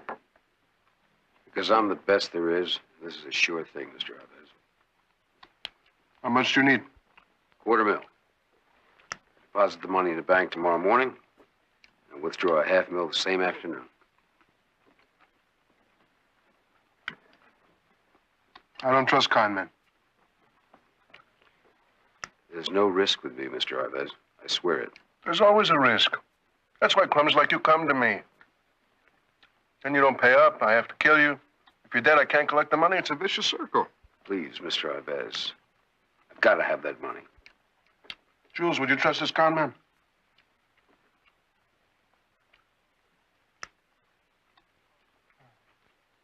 It'll cost you 10%. It's $25,000 for just a few hours. The normal charge is 10% a week. That's right. But you don't come here if you got someplace else to go. Okay. When do I pick it up? You don't. I deliver it to you 10 tomorrow morning. Marius, give the con man something to write with so he can leave his address.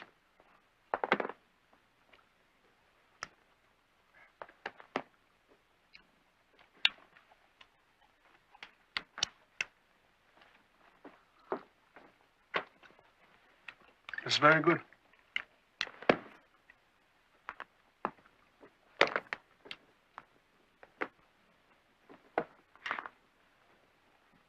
Thank you, Mr. Alves. Conman, just so you should know, I'm a very ecology-minded citizen. But if you default, that won't stop me from polluting the Pacific Ocean with your carcass.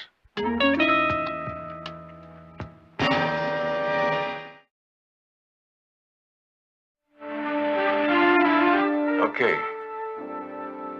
Thank you very much, Lieutenant. Oh, what did he say? Well, he told me to tell you that curiosity is the reason that window shades were invented. Come on, Barnaby. Did he get a make from Della's personnel photo? He did.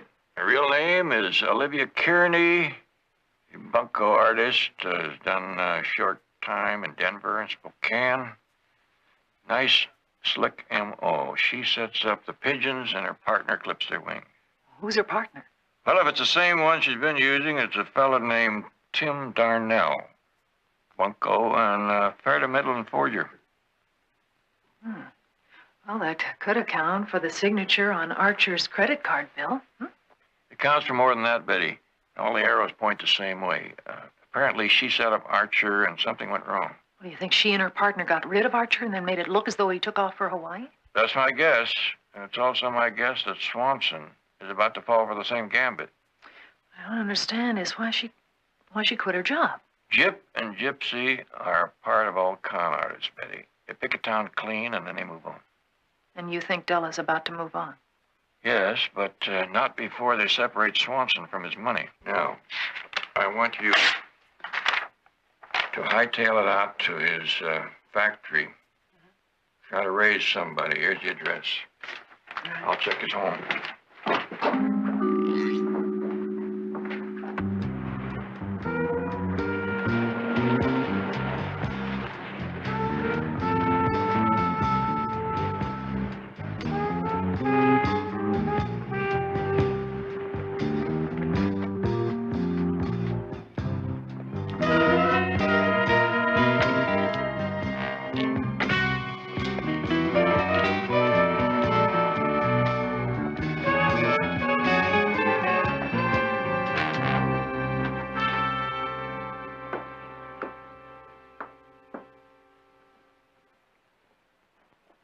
I'll expect it back not later than 4 this afternoon. With interest. No sweat, Mr. Alves. I never sweat, Conrad. I make other people sweat.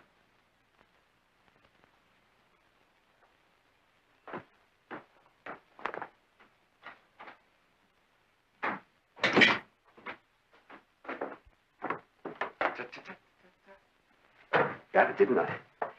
You thought I wasn't going to get it, huh?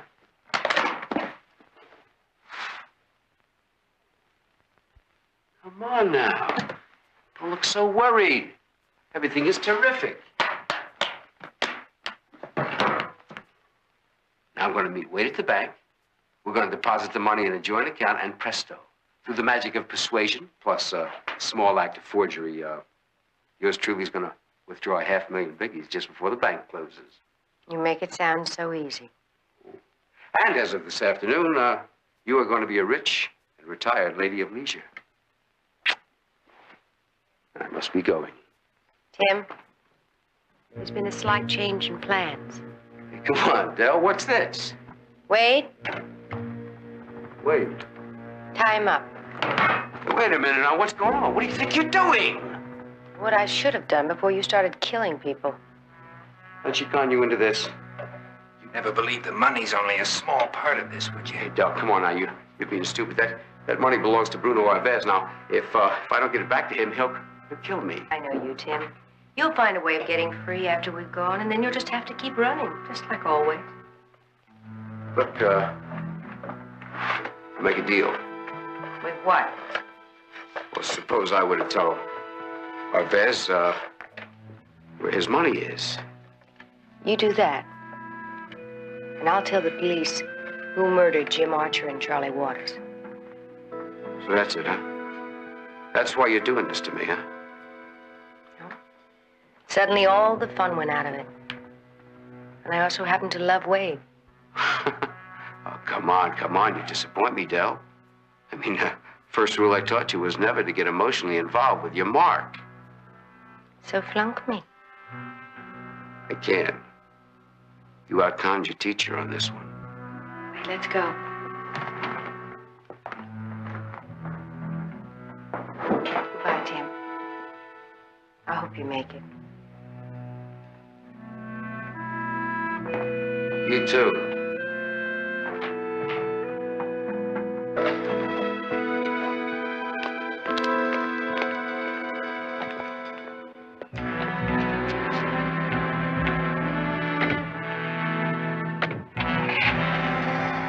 Already I don't like it. Marius, you stay with the con man. Jules, we'll follow the money.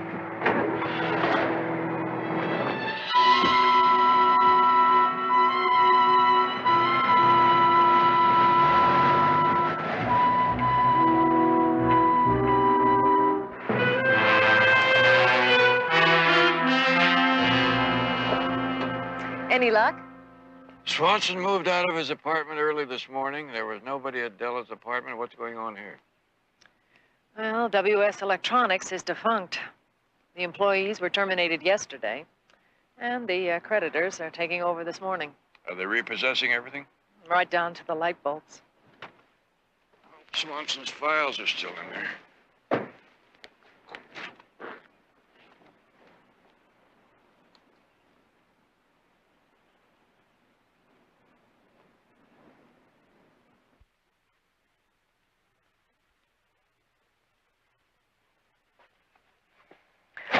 What are we looking for, Barnaby? One of those books the secretaries use to log in and out phone traffic. Sometimes they can be more revealing than a diary. Remind me to let you look at a real diary sometime. Here it is.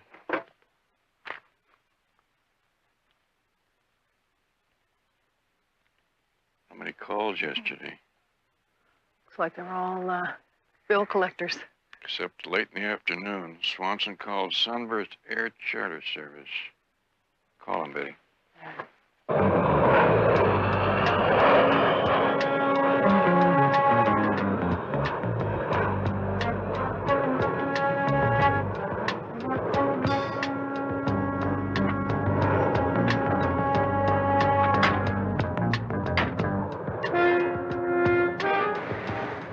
Lousy con man said that money was going in the bank.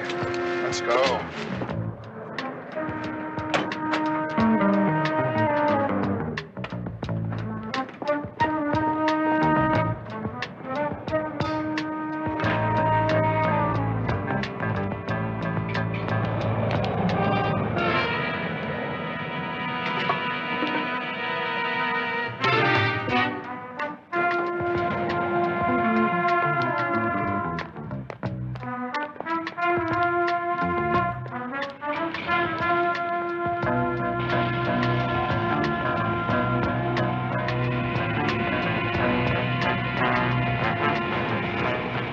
All right, hold it. That's far enough. That's my money you got there. There must be some mistake. I don't know what you're talking about. Doesn't matter. Just don't make any quick moves. Now we're going back in the terminal. Easy. Barnaby, over there. Call the police.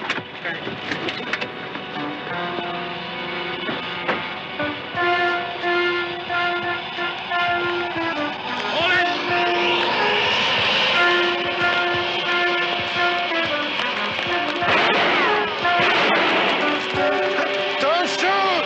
Keep them company.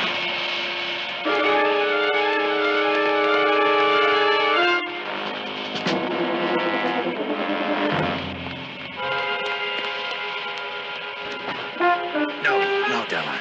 It's all over. Wait, I won't go back to jail. I can't. Della, we can do whatever we have to. I love you, Della. Wait, you know. Look, we've got something now. Let's don't lose it. Throw out the gun!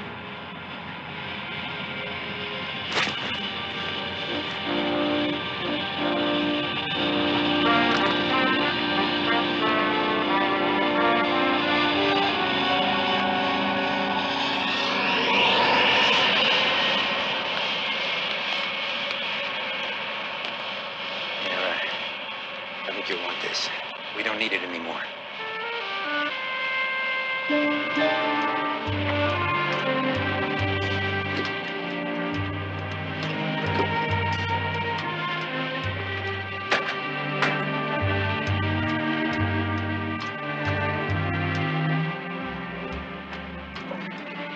For what it's worth, you made the right choice.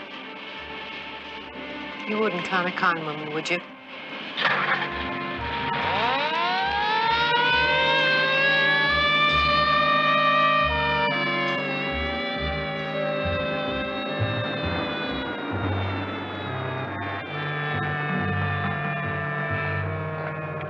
Well, I just spoke to Lieutenant Biddle. Did he pick up Darnell and Arvez man? Mm-hmm. They're both in custody. He's also dispatched a crew out to Lake Hempstead to drag for the two bodies. Now comes the tough part, to tell Mrs. Archer. I'm afraid she's going to take it pretty hard. Sometimes today's tragedy is a way of becoming tomorrow's blessing. Gonna take a while, but I think Mrs. Archer is strong enough to write her own happy ending.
Barnaby Joan, starring Buddy Ebsen. Also starring Lee Merriweather, with guest stars Eric Braden, Bernard Fox, John Anderson, Karen Carlson, Harvey Jason. Tonight's episode, Jeopardy for Two.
Come on, Hanson, let's play.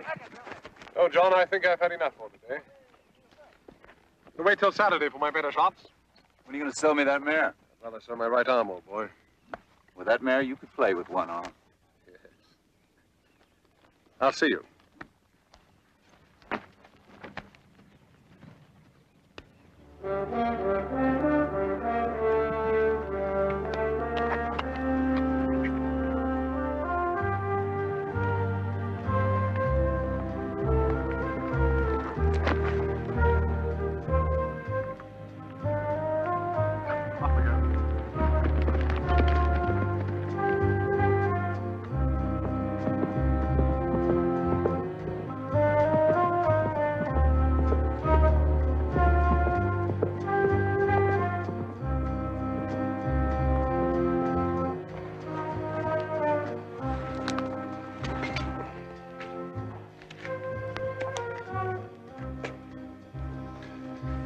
All right, here we go. In she goes. That's a good girl. So, Ernst, nach all diesen Jahren. Mein Gott, Jan, bist du blass und dünn geworden. What do you expect after 3 years in prison? So that explains the gun, eh? West Germans must have been a terrible ordeal for you, Jan. But listen to me. You're soon going to be yourself again, old boy. Anything you want is going to be yours. Do you realize that you're a very wealthy man? Rix, what do you mean? Ich verstehe nicht. Porcelain turned out to be infinitely more valuable than we had hoped, Jan. The pieces I have sold have brought in fantastic prices, and half of every dollar I have saved for you. Saved for me? Then why have you hidden from me? What are you talking about? I didn't hide from you. I hid from the authorities. Do you realize that I tried to contact you through Antwerp? And that the British were looking for me everywhere? Listen to me. Life hasn't been exactly easy for me either. Yeah, I did not think of what this time has been like for you. Well, never mind, old boy. From now on, life is going to be great for both of us. I have set us up a nice little art gallery, an excellent front to sell our porcelain. I've seen it. An impressive place. So good to see. Look. I'd prefer not to talk around here. There's a clearing about 1/4 mile up the hill, below the bridle path. I'll see you there in 15 minutes. All right? Yeah. Okay. Jan. Glad to see you.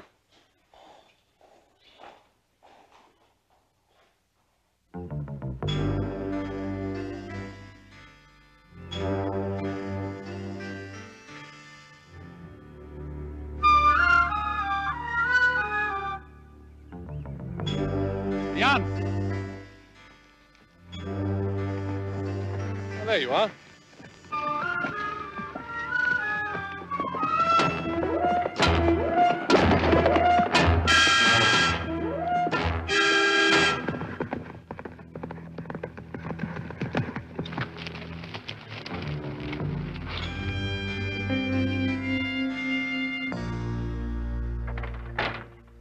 Barnaby, the illustrious Colonel Bradford. Well, Colonel, you didn't waste any time getting here. Caught the first flight out of Heathrow after I received your cable. How are you, Barnaby? Fine. A lot of water under London Bridge since D-Day. You haven't changed? Well, if you believe that, then you haven't changed either. You said you'd seen Sinchek. No, I said I'd located him. His landlord said that he'd call me as soon as he showed up. But you're sure it's Sinchek? Yeah, it seems to fit. He's a Czechoslovakian national, entered this country about 6 months ago. The way you talk, he sounds like a prize. Not the prize, but he may lead me to the biggest prize of all. Double agent, codenamed Raven. Raven's the man I want. Do I hear overtones of James Bond? I am with MI6, but a little tattered to fulfill the Bond image, I'm afraid. I'm presently on an extended vacation, so now you understand, Barnaby, why I asked you to find Sinchek instead of going through official channels. Well, I'd understand a lot better if I knew more about it. Sorry, Barnaby. Security. Need-to-know basis only. First Sinchek, and perhaps I can fill you in as we go along. Well, perhaps we better go along over to Sinchek's apartment. Wonderful to see you again, Colonel. Yes. Can't wait to have a few pints again. A dirty dick.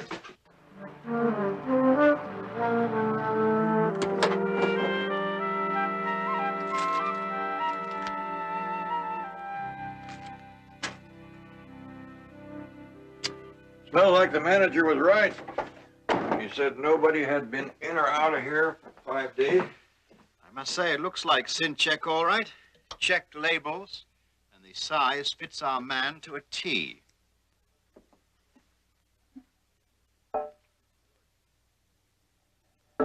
George.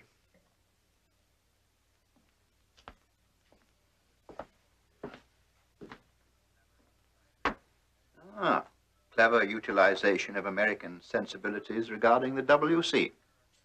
Part of America that I hail from, we couldn't afford sensibilities or catalog this thin. You ready to tell me what this old catalog has to do with a fellow named Sinchek? Barnaby, in 1938, the Habsburg porcelain collection was valued at roughly £1 million. But it disappeared when the Nazis moved into Austria. And until 1971, no one was sure whether Goering had found it and hidden it away somewhere, or if it had been destroyed by the Allied bombing. You think that Sinchek has it? Hardly. We think Raven has the collection. Sinchek's been in a West German prison for 3 years. Well, then, if Sinchek located the collection, you think it's a pretty good chance that he knows where Raven is. There. You see? You have it all. But I would have to know who Raven is before I can be of any help. Raven was a double agent working under my branch. He worked for you? Until 3.5 years ago. One of our people working with Raven and Sinchek got word to us they'd stumbled onto the hiding place of the Habsburg collection. 24 hours later, the agent was murdered and Raven dropped out of sight. No lead? Not the foggiest, until Sinchek was released by the West German authorities. It's a certainty he's after his share of the Habsburg loot. That's why I think he's come to California. What does Raven look like?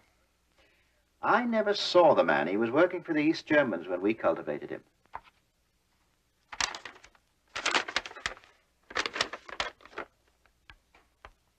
London Club? What's this? Nice little place in Santa Monica. I know it well. Do those letters mean anything to you? C-A-P-A. Could be a name. Kappa? Kappa?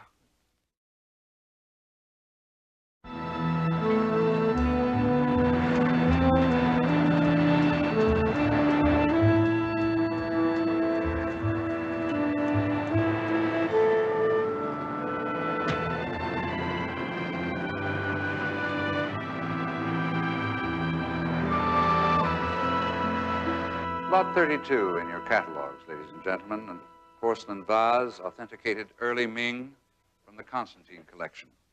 The bidding will start at $16,000. Now, if you'll step right this way, please. There's an item of particular interest that I'd like for you to see before the auction begins. Come in. Hello, Mr. Albright. I came as soon as I got your message. How good to see you. You remember my appraiser, Mr. McLean? Yes, of course I do. Hello, Gordon. How are you? Very well. John tells me that you have another very interesting piece.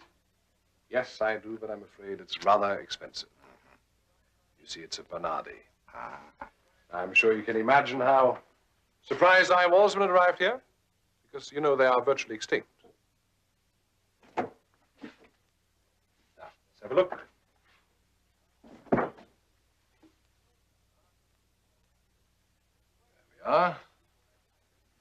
Wait a minute. Is this another piece from that mystery man of yours? Now, Mr. Albright, I don't think Mr. Smythe would appreciate your rather clandestine characterization. I can save the $2 words. He appreciates my money well enough. I still want to meet him. Well, now, I'm afraid that's impossible. You see, Mr. Smythe refuses to deal directly with anyone, even with me. How much? 31,000. And as always, his instructions are very explicit. One firmly set price. Gordon? It's a Bernardi. I'd place it about 1741. Priceless. You can't lose, John. You seem rather disappointed, Mr. Albright. I'm an oil man, Mr. Jennings. Any wildcatter worth of salt will tell you there's not a hell of a kick to bringing in a producer. When someone else taps the main pool on the leasehold next to you. Thank you.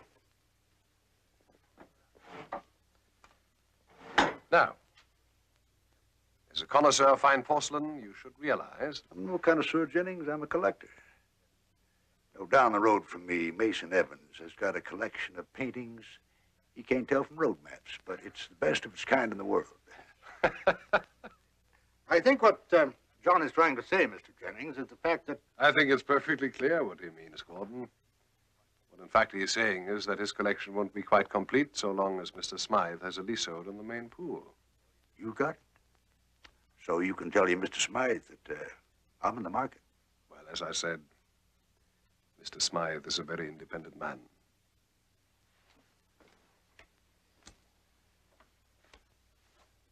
There we are.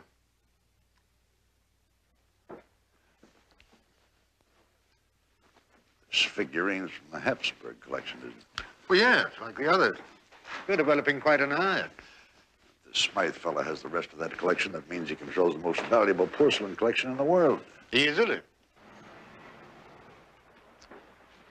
Then I want you to find him. I don't care how you do it, just No, I'm get sorry. ahold. That wouldn't be ethical in view of our relationship with Jennings. Besides, I'm an art appraiser. I'm not a detective. You wouldn't make much of an oil man either. Your kind pulls a bit for a sign of hard rock. John.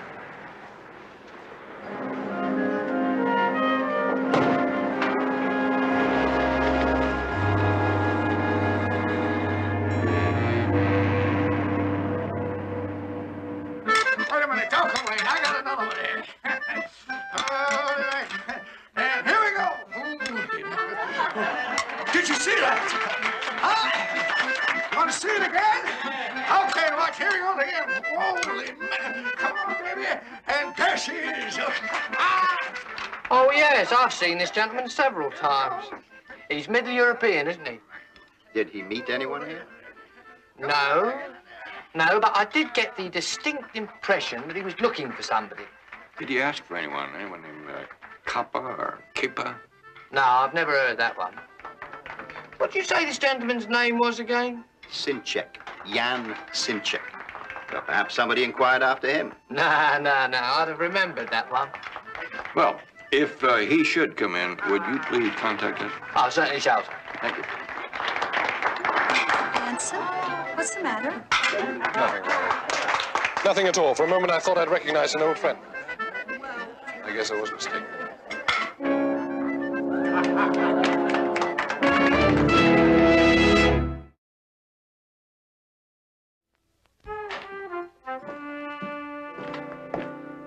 Barnaby. Morning. Well, Alfred, I have a surprise. Tea and crumpets. How very kind. What's that you're having, Barnaby? Cream cheese and jelly on a bagel.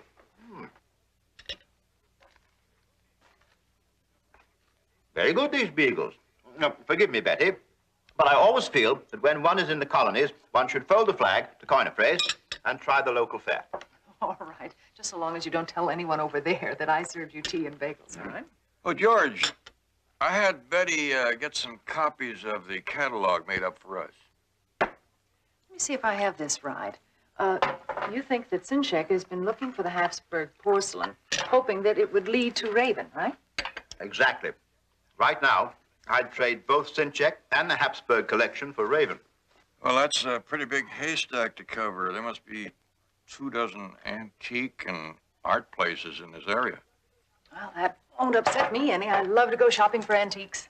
Well, before you buy anything, Betty, will you see if you can locate the vase on page 3 in here? Seems to be the only item that Sinchek has drawn a circle around. Excellent. So what you say, we have a bash at the beagles and get cracking? Smashing. With your beagles and my bagels, the hunt's on. Yes, beagles, bagels. Very amusing. Oh, pass the marmalade, would you?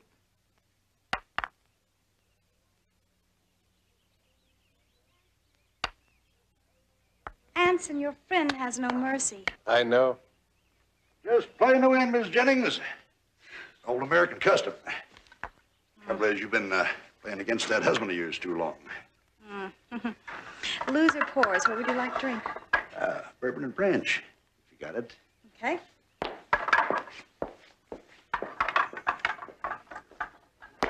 Well, I won't be seeing you after today, Jennings. Flying down to Mexico in the morning.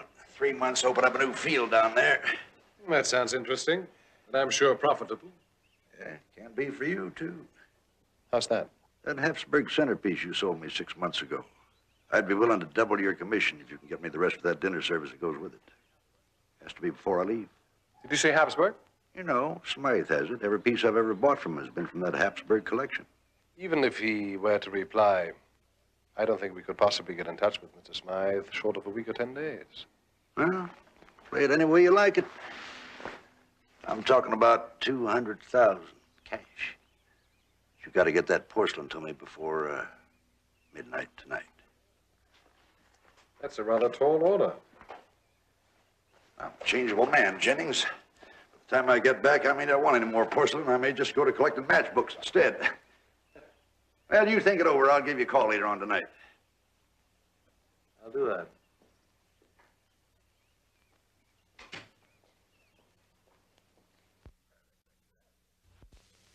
I think I recognize this man.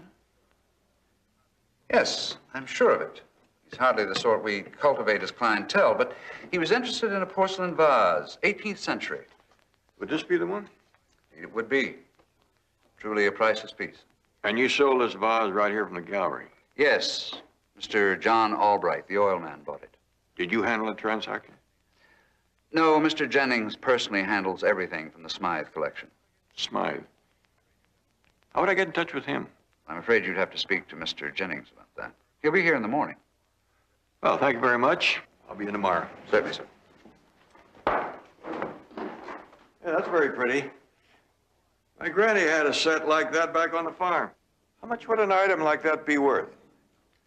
This one is appraised at $9,000. That's more than we got for the farm.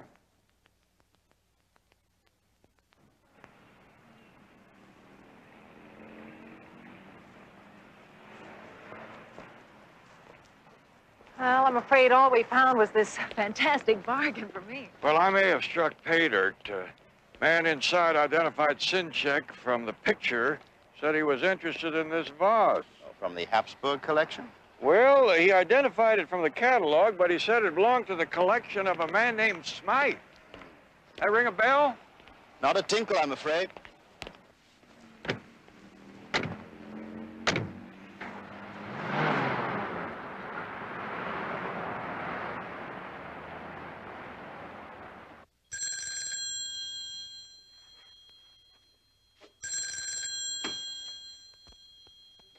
Hello, Jennings speaking.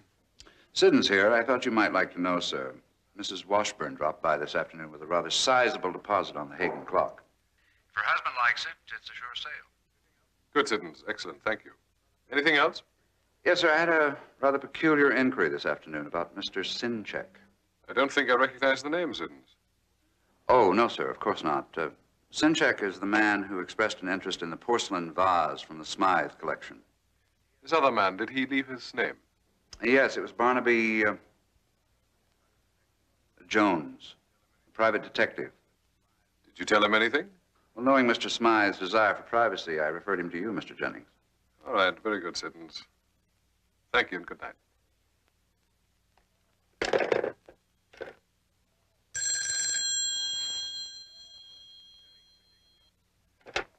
Jennings speaking. John Albright. Any news for me? Mr. Albright. Yes, it took some doing, but I did get in touch with Mr. Smythe, and you were right. He does have the service. Well, is he willing to sell? Yes, but I'm afraid you're going to have to go a bit higher. This time he wants it in cash. Do you think you can manage that? How much? $225,000. I'm afraid I couldn't get him to take less. Oh, that's all right. I can handle it. Do you have it now? No, what if I deliver it to your hotel tonight, say by 11 o'clock? I'll be waiting. All right, very well.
Good evening, Mr.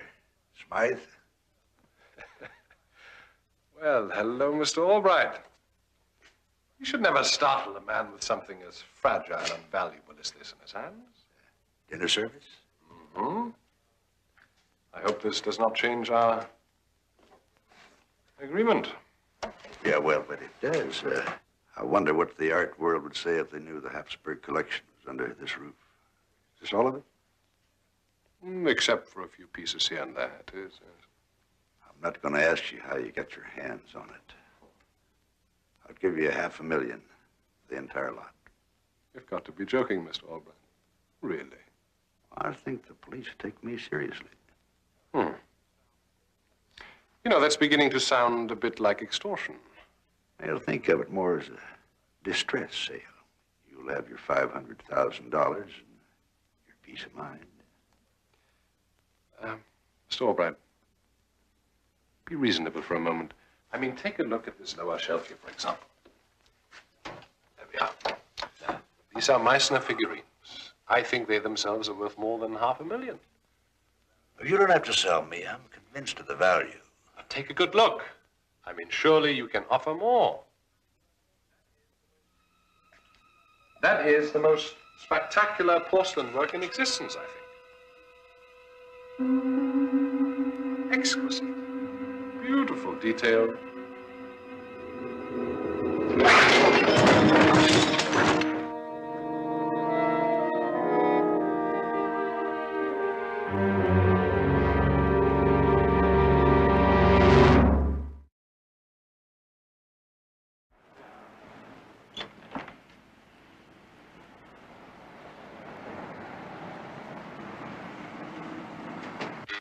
Yes, Siddons. Mr. Jones and Colonel Radford to see you, Mr. Jennings. Very well. Send them in. Thank you.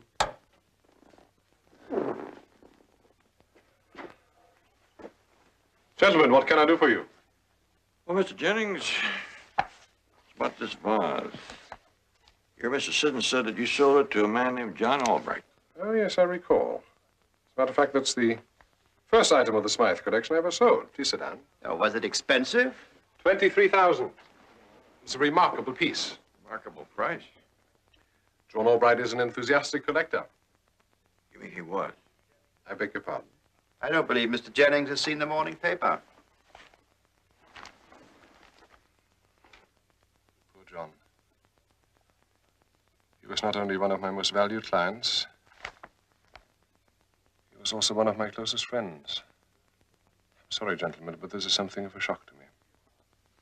Yes, I understand how you feel, Mr. Jennings. About the vase, did I understand you to say it came from the Smythe collection? Yes, yes. Orrin P. Smythe.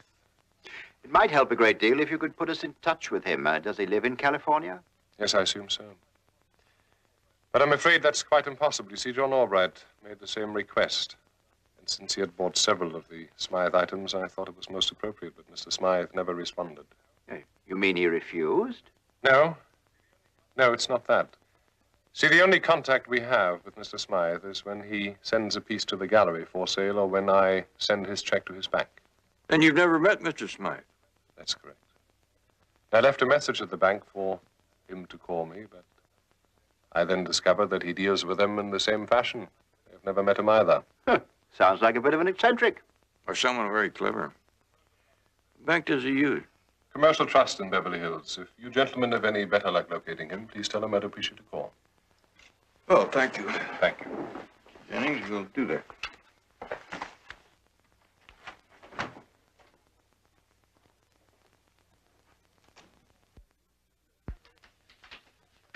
This is everything we have, Barnaby.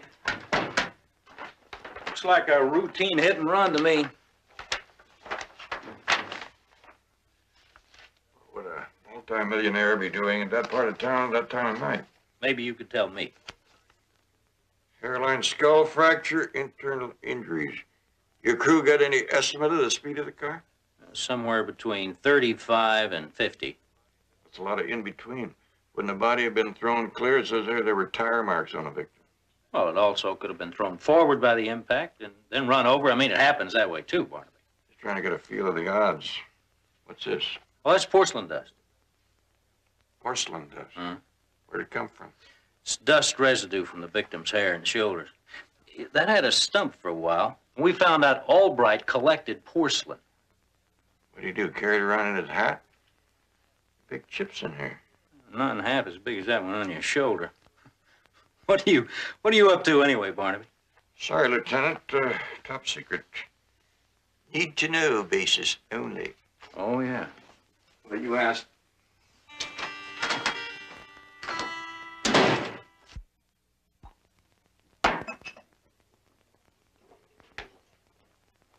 Anson, I'm afraid I'm really very selfish. Why is that, darling? Well, when I heard about his death, all I could think about was that it was the end of our plans to go away. I'm really going to miss that. Well, you won't have to. Because you and I are going to have to leave right away. I don't understand. Darling, it concerns the Ming collection. Probably the largest to have been smuggled out of China since World War II. And if you and I get to Hong Kong within 48 hours, it is all mine. Without so much as an outside bid. I can't possibly be ready that soon. There are a million things to do. The house and the car. A million things. I'll give you till tomorrow noon. But, you promise me not a word to anyone because I can't afford having the competition find out what I'm up to. Oh, I understand that. Mm-hmm. Loose lips and all that. Mm-hmm. Beautiful lips.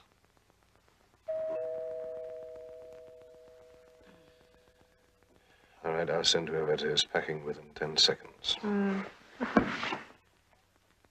And then you'll hurry back? Yes, Mr. Jones. Mr. Jennings, I called your gallery, but your assistant said you'd gone for the day. I hope I'm not intruding. As a matter of fact, Mr. Jones, you are. Just only take a minute of your time. All right, follow me to the study, please. Beautiful place you have, Mr. Jennings. I don't want to rush you, Mr. Jones, but my wife and I did have plans for the evening. Well, I just wanted to clear up a couple of things about John Albright. Now, as I understand the paper to say, the police were investigating the accident. Well, I'm not entirely certain that it was an accident. It's just a hunch, mind you, but, well, there's some things that just don't add up. Well, accidents never do they? You have a point there. But the police found a considerable amount of porcelain dust in Mr. Albright's hair. Now, is there any chance that this could have happened in the normal handling of the pieces he collected? I suppose so. I don't know. What are you suggesting? Well, one sure way it could have happened is if Mr. Albright had been hit on the head with a porcelain object. That's beyond my area of expertise. You're Mr. Smythe. I understand that Mr. Albright was in a sweat to meet him. Yes, he was most eager. Well, maybe you found him. Are you suggesting that Smythe had something to do with John Albright's death? Not yet, but it is possible that Mr. Smythe might have had reason to kill Mr. Albright if he discovered his whereabouts. But why should he? Well, you are aware that the vase that you sold Mr. Albright was from the Habsburg collection? Oh, yes, of course. But I'll caution you now, Mr. Jones. There's hardly a fine piece of porcelain that doesn't have some dark and murky color in its history. That's part of its value. And you never questioned Mr. Smythe as to how he obtained possession of the vase? No, as I told you, I never had a chance. Besides, that's not my province. And there never was a question as to the authenticity. Hello. Colonel Radford, I'm over here at the London Club. I'm trying to contact Mr. Jones. His secretary told me he might drop in over there. Yes, of course. Colonel Radford for you, please. Thank you. Barnaby Jones. Yeah, Barnaby, I seem to have run onto a jewel concerning our friend Sinchek. Sinchek? You found him? Better than that, old sport. I have a very good idea of where he expected to find Raven. Where are you now? And I'll wager you a pint of bitter I have it this time. I'll join you there in 20 minutes. I have to run, Mr. Jennings. It's possible that I've bothered you for nothing. No, no trouble at all. I hope you find your way out. Thank you.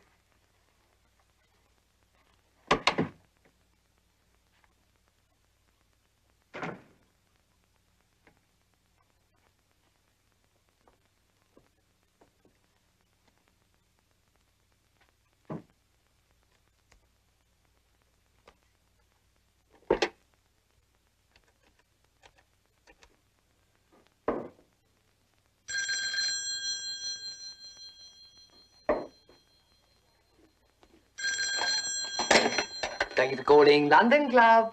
Yes, hello. Colonel Radford, please. One moment, please.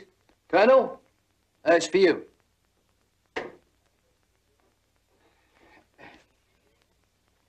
Radford speaking. Colonel Radford, here is Jan Sinchek. You want to talk to me, eh? Yes. Yes, I'd like very much to speak with you. You know Pacific Botanic Garden? I can find them. All right, you meet me there in 15 minutes. Lower entrance to main greenhouse. Hello? Hello? I'm expecting Mr. Jones. Could I leave a note? I've been called away. Certainly, sir. Mm-hmm.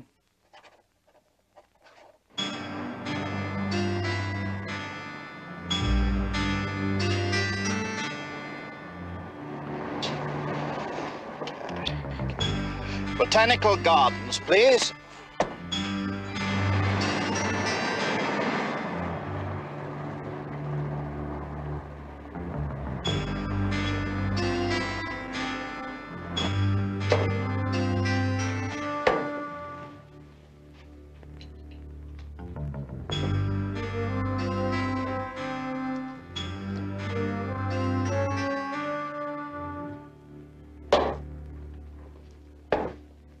Mr. Jones, I've got a note for you. Where's Colonel Radford? He left, sir. How long ago did he leave? Oh, you just missed him. Thank you. Right you are, sir.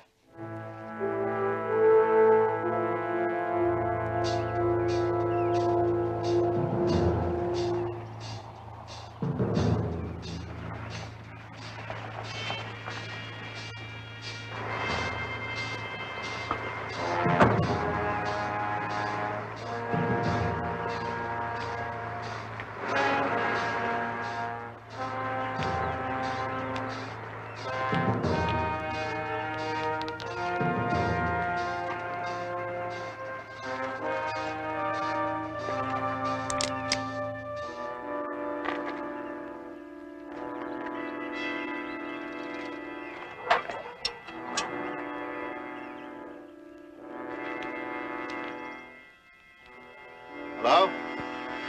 Anybody here?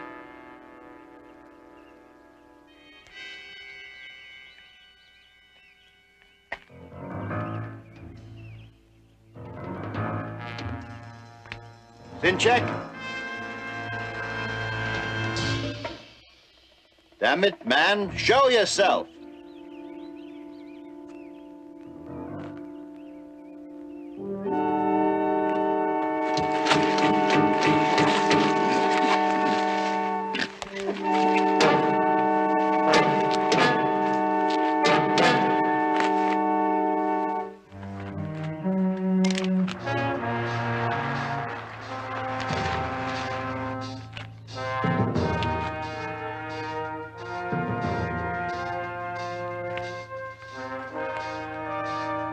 George!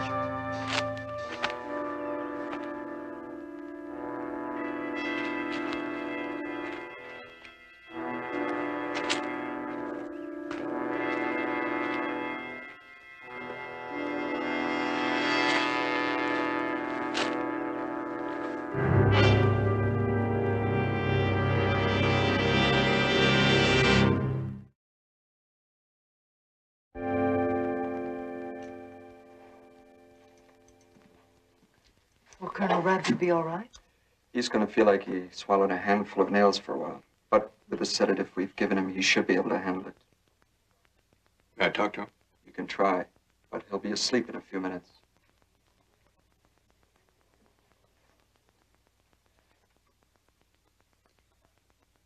Policeman's lot is not a happy one. Don't talk, George. I'm going to ask you some questions. All you do is nod or shake your head, you understand? The note said that you were going to meet Sinchek. Sinchek? At the Botanical Gardens. Did he call the London Club? Did you get a look at him?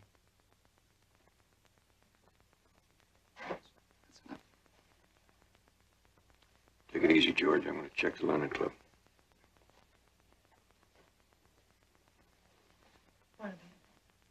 C.A.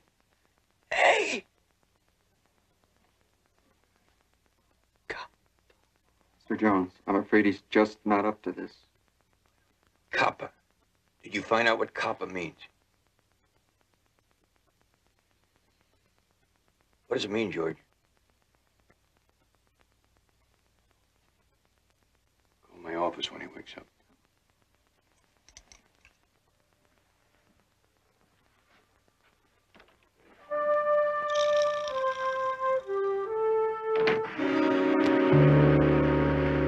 Oh, yes, sir, Mr. Jones. I remember that phone call very well indeed.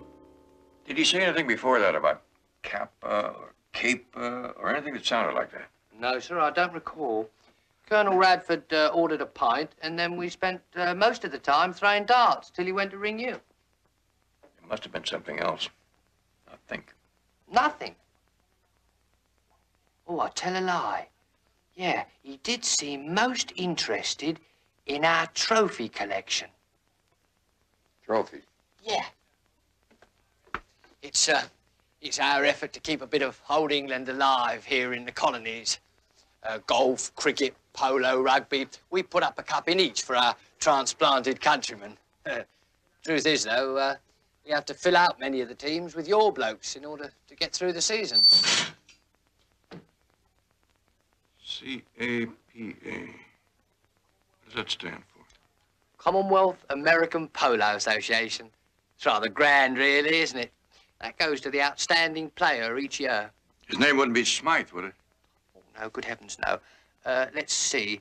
The first recipient was Bannister, then Knipe, then Gordon, Forrester, then, of course, for the last 2 years, Mr. Jennings. Anson Jennings? Yes, he's a 10-goal polo player. Highest scorer last season. Well, Harry,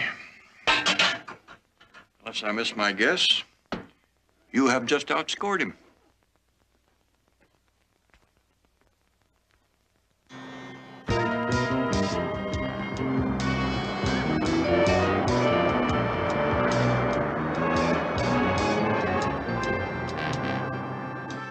All right, then. See to it that she's being properly worked out. Otherwise, she'll grow fat without the matches to keep her trim. Count on me, Mr. Jennings. She's my favorite. Well, she's mine, too. If I send you a note telling you to sell her along with the others, don't take a penny less than 8,000. No trouble moving her at that price.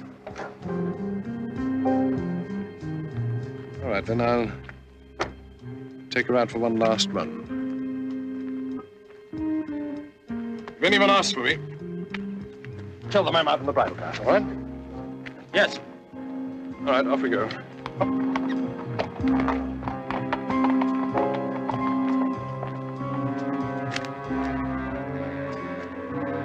Mr. Jennings going to be out long? Took his mare out for a ride. He ought to be back shortly. I don't understand why he went. He's got a plane to catch.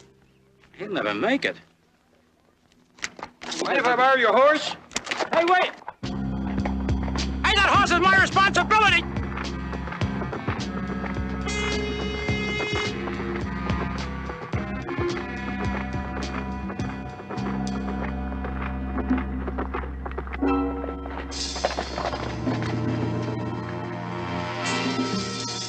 It's my game, Mr. Jones. Didn't know you were interested in horses. Well, that's not exactly what brought me down here. I'd say I'm more of a bird fancier. Birds, well, fancy that. How interesting. Yeah, I thought it would be. Here you had us beating the bushes for a bird named Smythe, and we should have been looking for a raven. A raven, you say? Yeah, I guess the police would tag him with a couple other names, like thief, murder, maybe some more. Terribly sorry, Mr. Jones. A few more minutes and your quarry would have simply flown away. Now, I'm afraid I'm going to have to ask you for your gun. But be very careful. Thumb and forefinger only.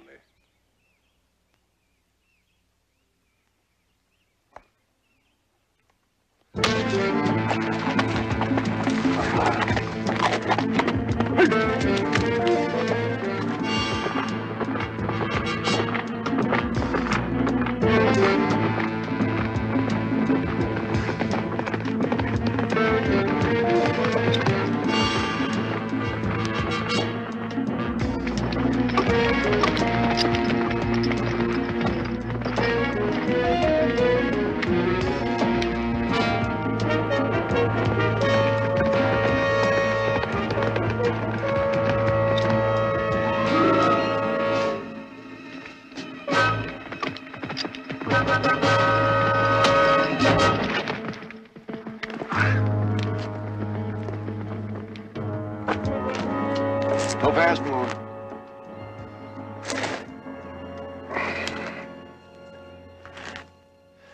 Jones.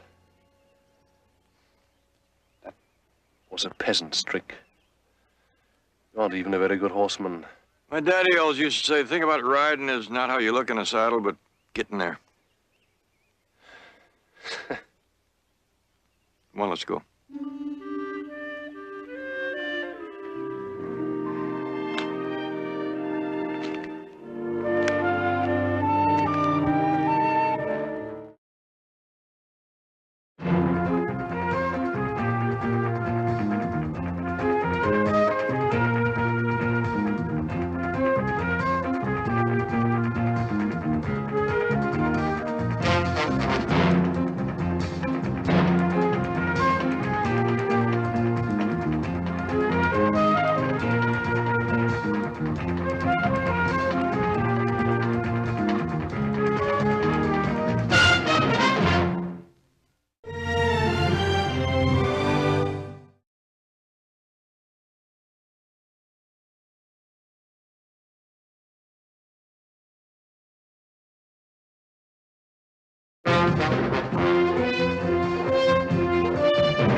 Barnaby Jones, starring Buddy Epson. Also starring Lee Merriweather, with guest stars Sharon Acker, Roger Perry,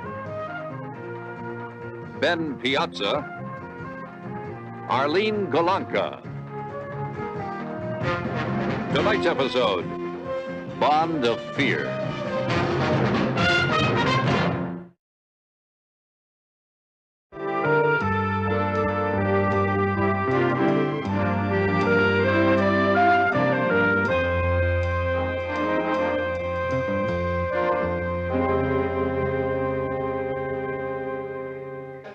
Well, now, Florence, I don't for the life of me know why anyone would want to spend a fortune restoring this old tomb.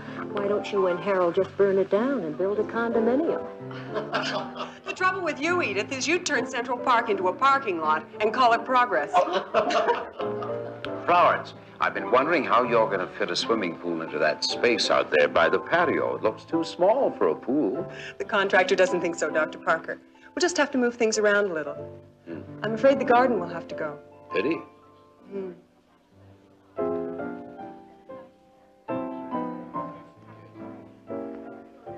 Another drink? Oh, no, thank you. Where's Harold anyway? Is he working late at the office again? Not you too, Russ. Half the catty women here have asked the same question. All right, I'm sorry.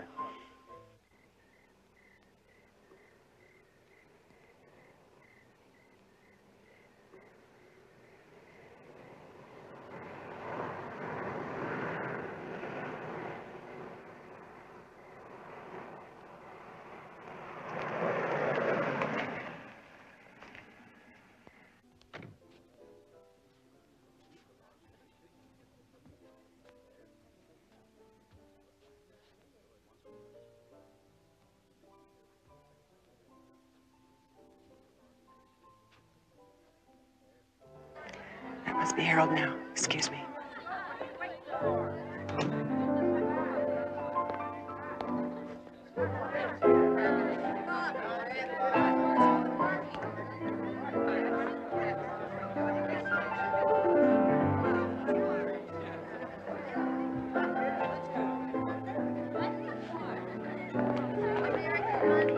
You're late.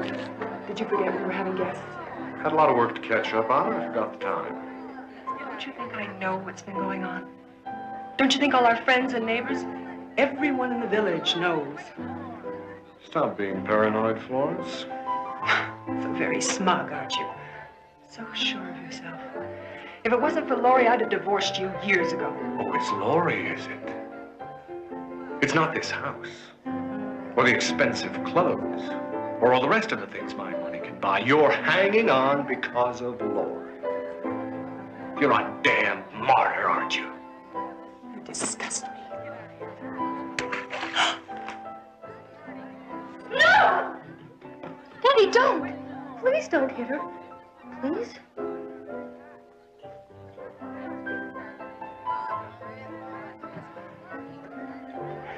Laurie may be my stepdaughter, Harold, but I'll do anything a natural mother would do to protect her. Anything. Go to the devil. And you can take Laurie with you.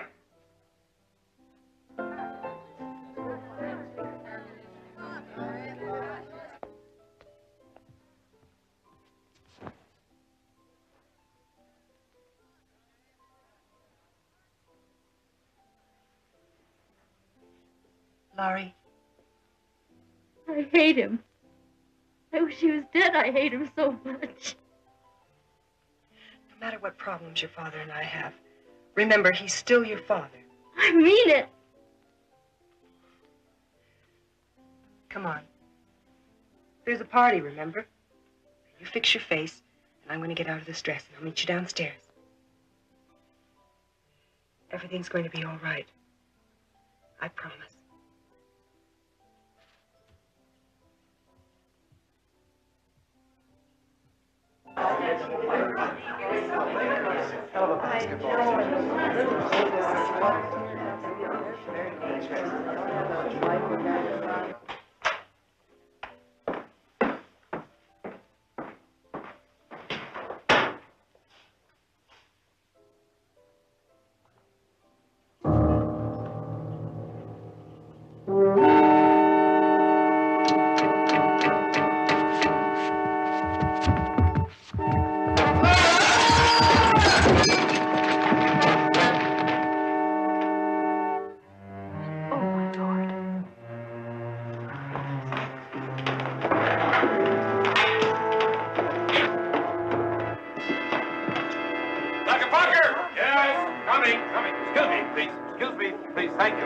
Barnaby. Looks like he's dead.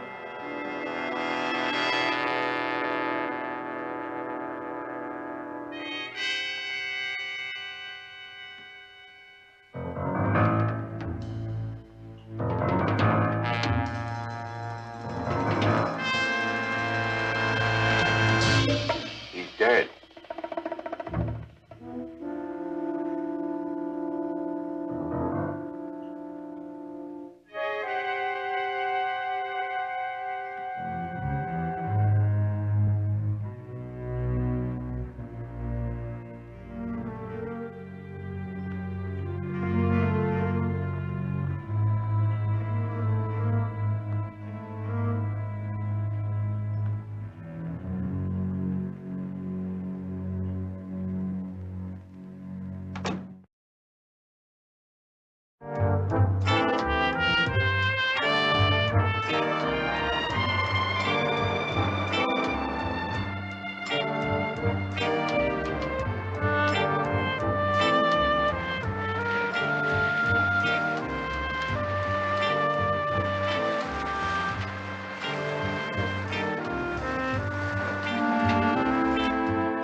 Barnaby?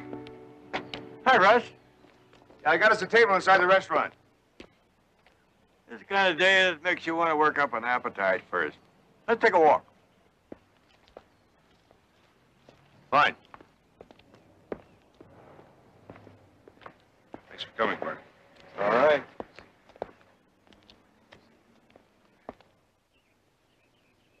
The good Lord Almighty didn't make just one Garden of Eden. He kept right on making it.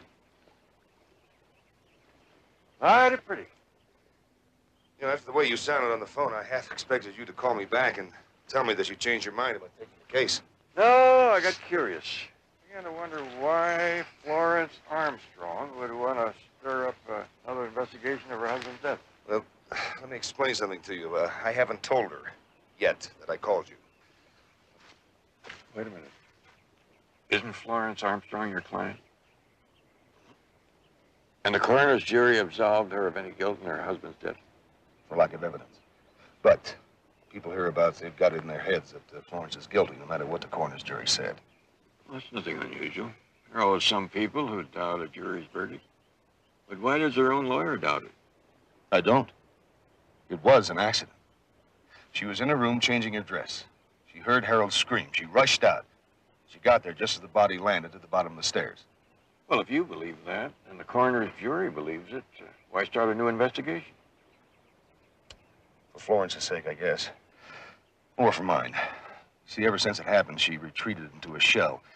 For the past 3 weeks, she's refused to see anybody, including me. That sounds like more than a lawyer-client relationship. Yeah, you're right. I'm in love with her. If it wasn't for her stepdaughter, Lori, she'd have left Harold a long time ago. You sure Florence is going to want me hanging around raking over old coal? You may get burned in the process. You sure you want me to do that? I'm not sure of anything, except that if you can't lay all these doubts and suspicions to rest, I'm afraid I've lost her. Russ, you've heard of what they say about letting sleeping dogs lie? That's a chance I'll have to take. All right. See what I can do. Thank you.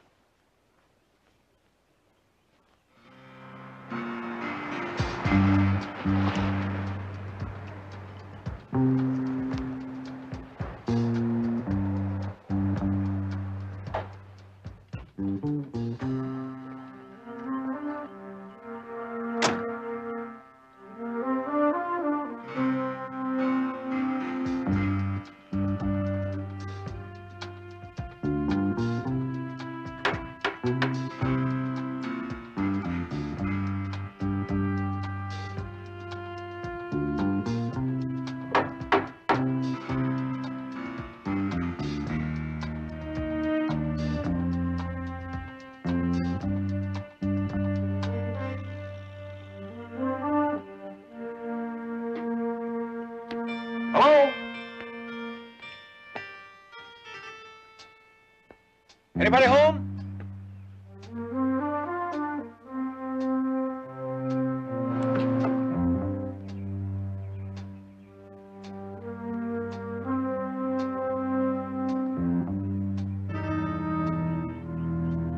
You must be Laurie.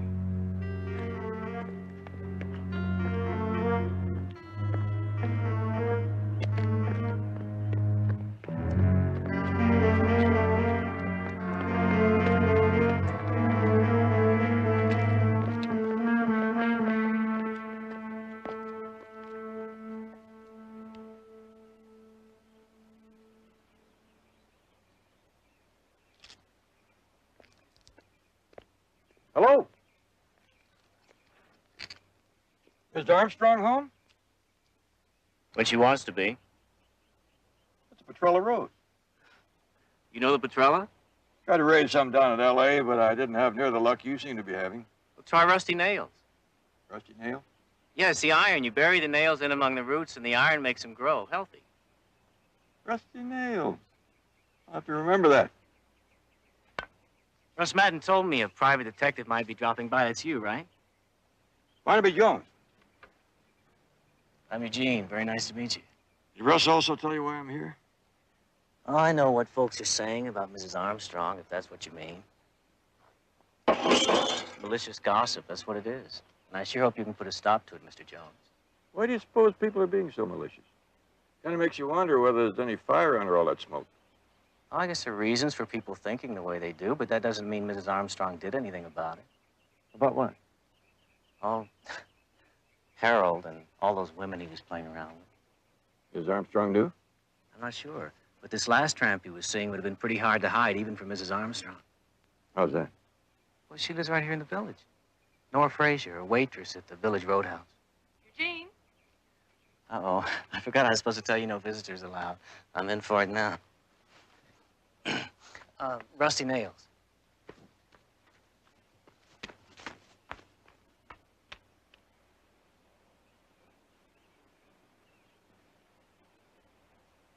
Laurie?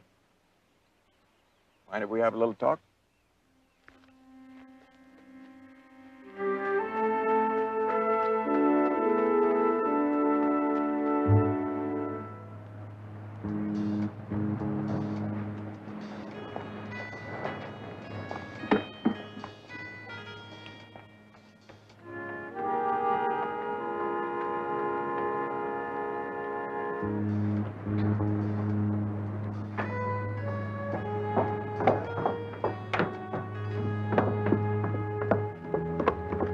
Just wait a minute, Mrs. Armstrong.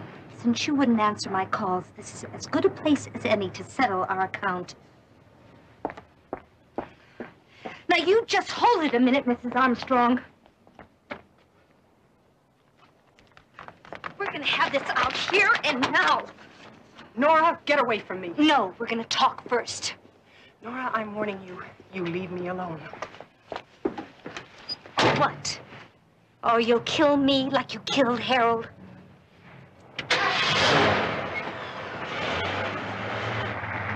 You won't get away with it! Murderer!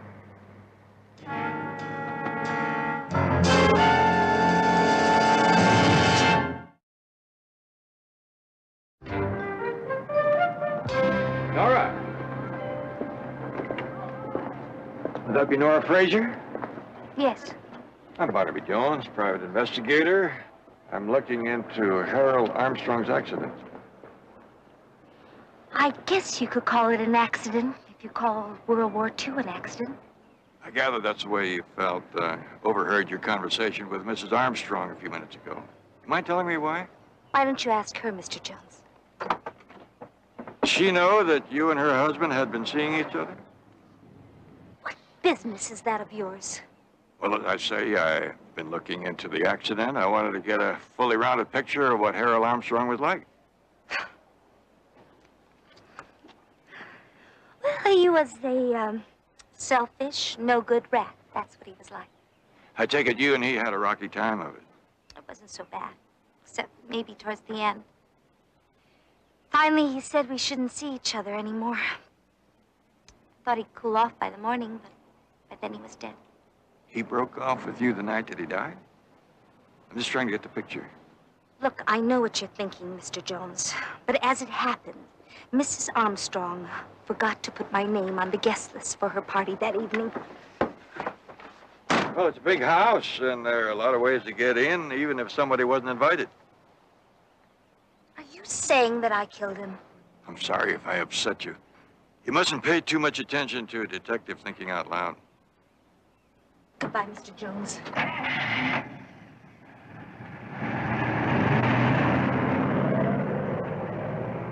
Barnaby? That sure ain't no way to make friends. Hello, Harley. Barnaby, I thought you big city detectives got what you wanted out of people with a little more finesse. Well, Harley, you know how it is some days. You have to shake the shaker a little harder to get the pepper out. How you been?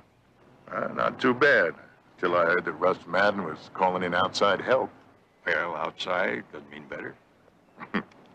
I guess you still do have a little bit of that finesse left in you. Say, do you mind if I have a look at your Harold Armstrong file? Okay, Barnaby. Coincidence, isn't it? What? Harold Armstrong's first wife, Alice. She died in an accident, too. Poor Alice. Her parents arranged the marriage. She never did hit it off with Harold. Ended up for Alice out there on the lake. Never did find her body, did they? No. No, she just took a sailboat out one day and never came back. They dragged the lake for nearly a week, then finally gave it up. When did Florence arrive on the scene? Oh, she was always around. A childhood sweetheart, you might say. So, true love finally triumphed. Florence got her man 4 months after Alice disappeared. Yeah. Folks around here figured Harold didn't want Laurie growing up without a woman around the house. But outside the house, he appears to have had another woman who kept him pretty busy. Nora? Nora was nothing. Now, you should have seen the girl he had before Nora. She was an interior decorator. Her name was Maureen Saunders. She live here in the village? No, she came from L.A. Came up about, 8 months ago when they were first thinking of redoing the house. Now, Maureen was a looker. Yeah, there's one thing that puzzles me about the autopsy report. Coroner doesn't explain those cuts in Harold's hand. And nowhere have I been able to find any reference to this cut in the bathroom. Well, the coroner figured that the cuts were made by the broken pieces of the vase when Harold fell down the stairs. And anyway, Harold died of a broken neck, not by some superficial cuts. Mind if I keep this for a while?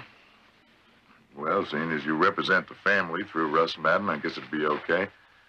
You have to sign a release form. I'll get you one.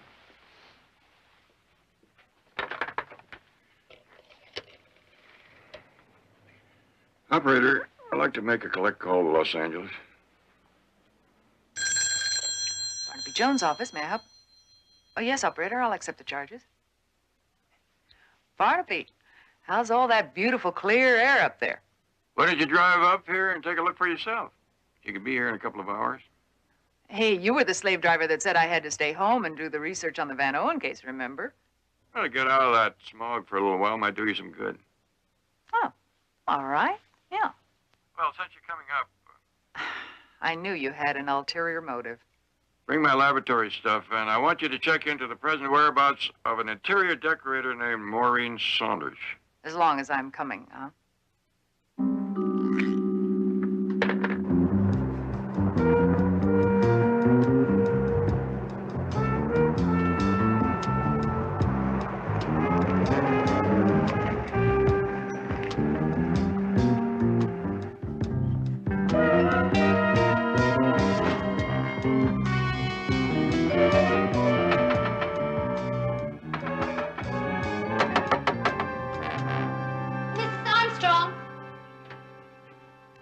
Please, Miss Fraser, go away. Don't cause any trouble. Trouble is what she'll get if she doesn't come up with what Harold promised me. It's no use. She's not home. Oh, yes, she is. Mrs. Armstrong, answer me.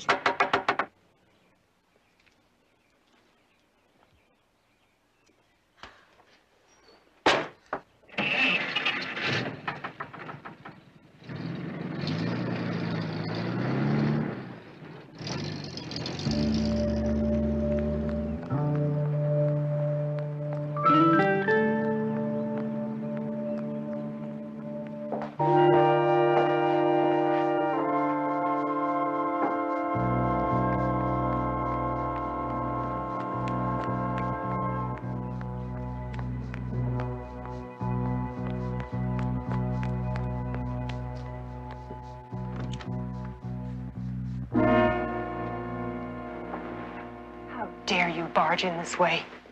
Get out. Not before I get what's mine.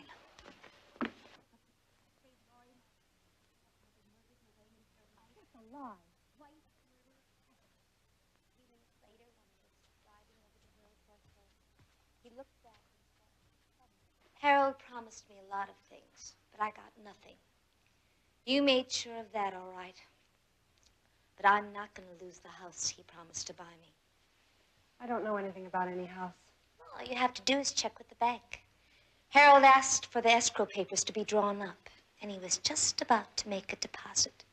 I'm afraid there was no mention of it in his will. Well, maybe not. But then again, there are a lot of things Harold forgot to mention. Like how you killed the first Mrs. Armstrong. Are you out of your mind? What's the matter? Afraid Laurie might hear that her stepmother murdered her way into her life? It's a lie. Twice a murderer? Stop it. Oh, Harold told me all about Alice, all right. How he saw her take the sailboat out on the lake the day she disappeared. A few minutes later, while he was driving over the hill towards home, he looked back and saw someone taking the speedboat from the private pier. A blonde-haired woman dressed in a cream-colored dress. The kind you always wear. I was nowhere near the lake that day. Oh, yes, that's what you told Harold, so he didn't tell the police. Because he needed you, he wanted to believe you. That's enough. You've no way of proving your lies, so get out. You know, considering Harold's mysterious accident, together with his version of Alice's death, well, it'll be pretty good reading if you force me to give it to the papers. No, I don't have to prove it. Just see that it's printed.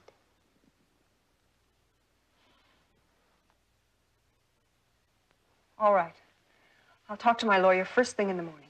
But I want you to know one thing. I'm not doing it for myself. For Laurie. How touching.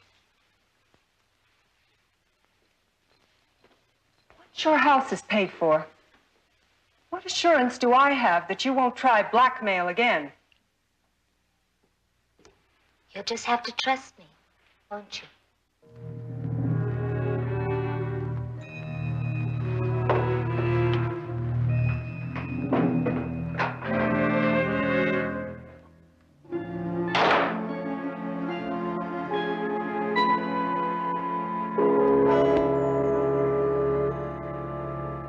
I'm sorry it took me so long, Barnaby, but I swear every camper, motorbike, and pogo stick in Los Angeles is on the road this weekend.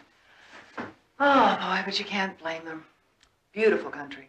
Maybe we ought to come up here more often, take advantage of it. I don't know. Breathing all this clean air might be habit forming. Did you find out anything about that interior decorator, Maureen Saunders? She's missing. Missing? Mm-hmm. Oh, I got this picture of her from Lieutenant Biddle. He said that her mother filed a missing persons report on her 8 months ago. Harold seems to have had a thing about blondes. Take a look at that, see what you make of it. Think that cut was made by a jagged, broken piece of lace? Too clean a cut. Knife, more likely.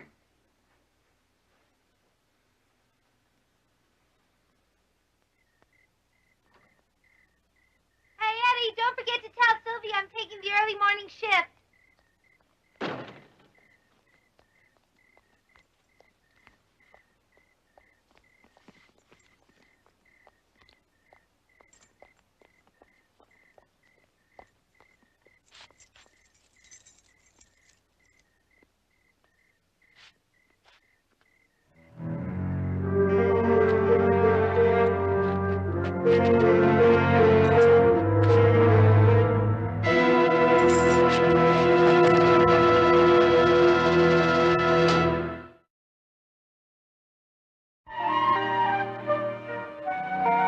Try another assault on the castle, Mr. Jones?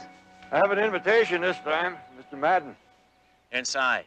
Say, would you like another try at growing the Petrella? I can give you a cutting. That's very thoughtful of you. I may take you up on that before I leave.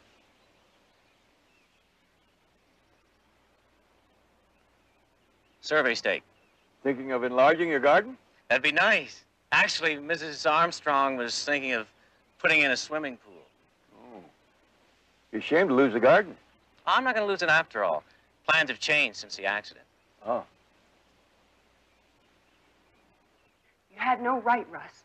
The very least you could have done was come to me and ask if I want to have a detective snooping around. You would have said no. You're darn right I would have said no. All right, we're even. Now, if you had asked me about paying a certain debt to Nora Fraser, who nobody seems to know anything about, I would have said no. I mean, she has no claim on the estate. I don't want to argue about it anymore. I'm the executor of the estate. I want you to see that Nora's house is paid for. Please? Mr. Jones is here. Barnaby? Oh, hello, Russ. This is Florence Armstrong. Barnaby Jones.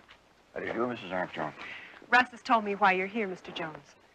I've told him I don't need your help.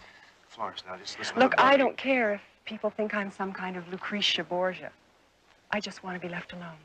Well, the truth is, Mrs. Armstrong, that when Russ approached me to look into your husband's accident, I wasn't too keen about the idea.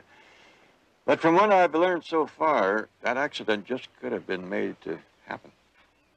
What have you learned? When someone's approaching you with a knife... A knife? It's just a theory, but what happens is you're backing away and someone's slashing at you. You may sustain cuts in your hand or maybe even one on the robe you're wearing. Are you saying someone was trying to attack Harold when he fell down the stairs? Well, that's one explanation for the cuts. It's ridiculous. I came from my room only a moment later. There was no one else there. A moment. 5 seconds? 10 seconds? I didn't use a stopwatch, Mr. Jones. Well, let's split the difference. 7 seconds. In that length of time, someone could have easily gotten into one of the bedrooms before you or your guests arrived on the scene. It couldn't have happened that way.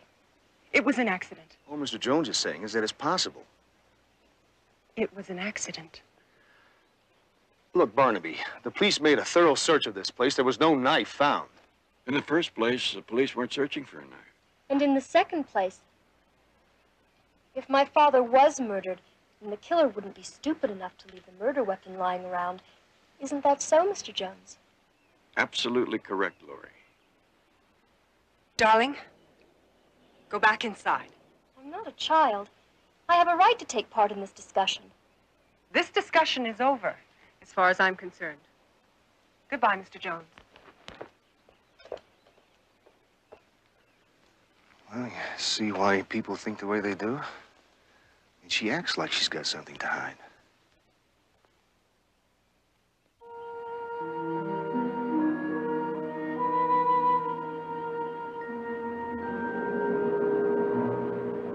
How can anything be so beautiful, so ugly at the same time?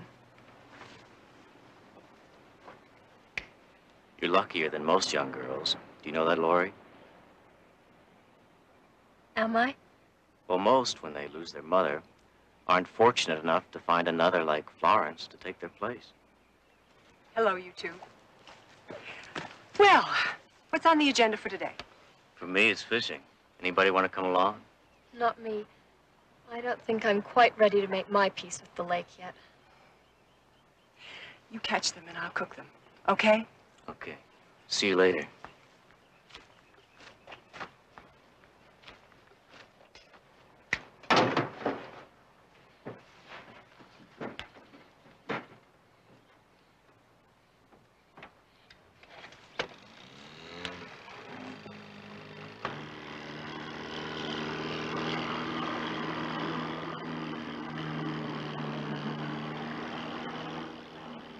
Thinking about your mother. Uh-huh. Also about the way I behaved before, when that detective was at the house. All's forgiven. I love you very much, Florence. I just thought you needed some help, that's all. I didn't think I was doing so badly all by myself. Why did you think I needed help? Well, you know. No, I'm not so sure I do know. The knife.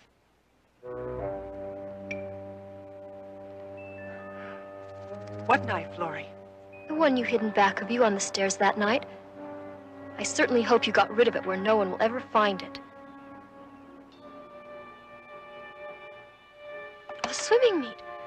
I forgot the school's holding the swimming meet this morning.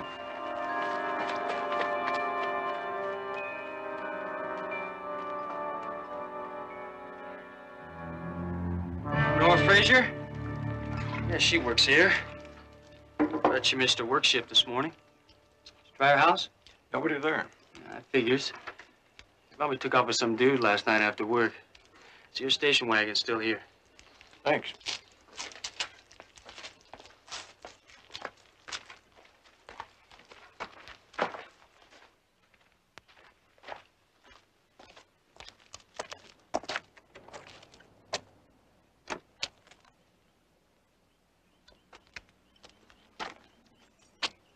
Keys.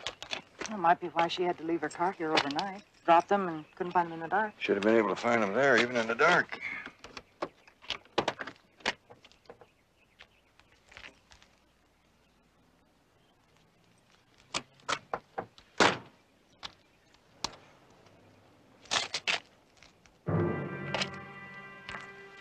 Looks like blood. There's a trail of it.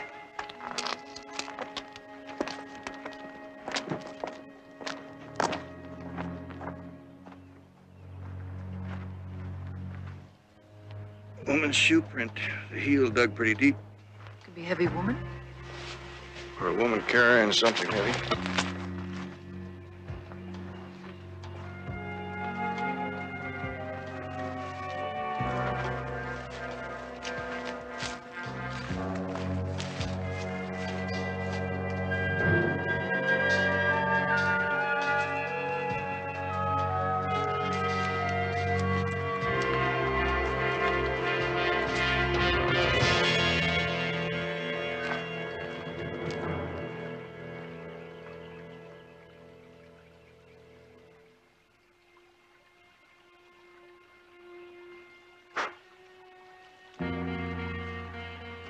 Barnaby, there's some tire tracks up here. Looks like there was a truck in here, a small truck. Had to be four-wheel drive in order to get over that hill. What do you make of all of it? Well,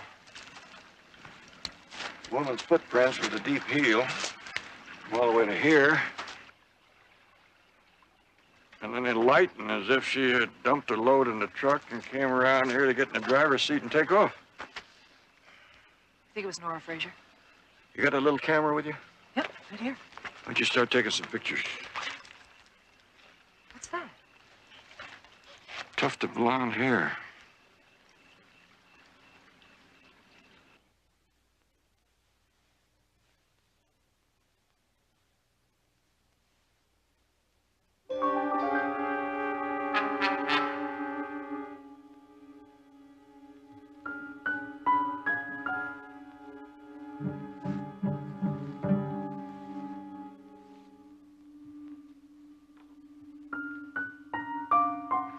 I look super, don't I? Just like you.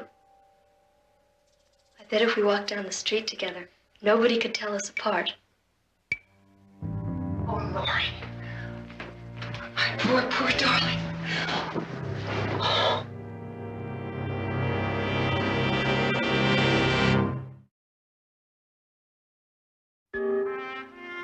Thanks a lot.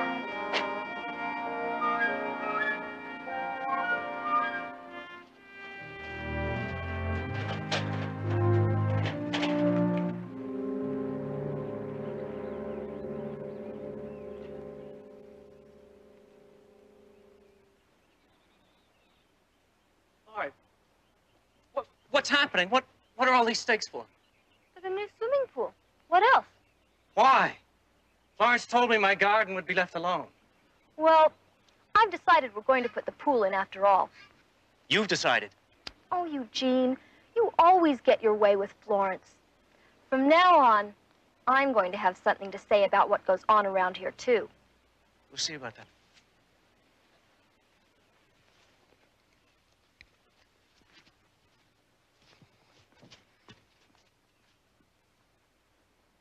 All right, as soon as I get back to the office, I'll try and contact Nora and tell her that the deed to her house is Florence, ready. It's just you know how much work I put into that garden, do you? Yes, Eugene, just a moment. Russ, as soon as you get to the office, will you try to contact Nora? I just said that. Oh, yes. Thank you, Russ. I'll call you. Florence, you're not really going to let him dig up my garden, are you? What can I do? Laurie refuses to swim in the lake, and you know how much she loves to swim. You promised. All I promised was that we'd try to fit the pool in without disturbing the garden. Now, the contractor says it can't be done. You'll just have to move the garden somewhere else on the grounds. It's not so tragic, is it? What's tragic is you letting that girl have her way around here all the time. There are other people around here who have rights, too.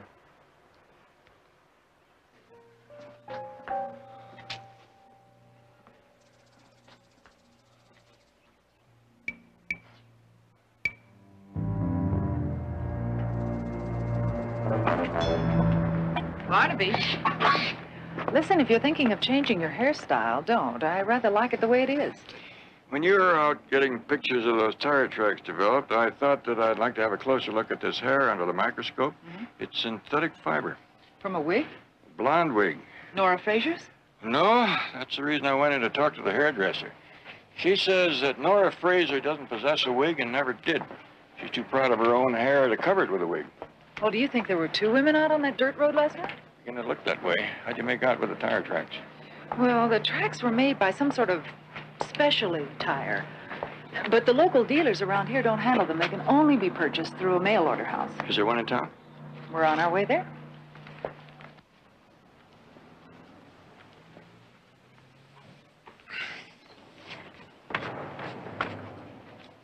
Mr. Jordan?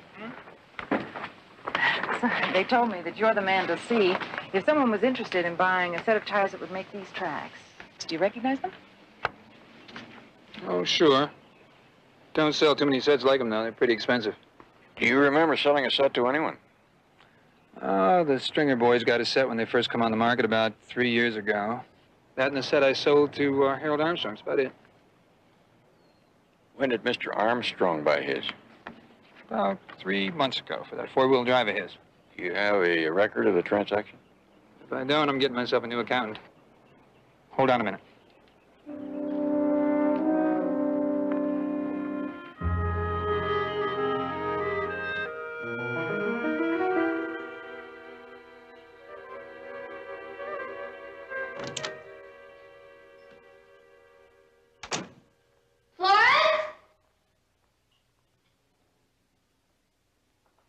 Hi, Mom. You know, I've been thinking, with all the dirt and dust the men will stir up digging the swimming pool, why don't we just hop in the car and drive to L.A. for a couple of weeks? Mom? Something the matter?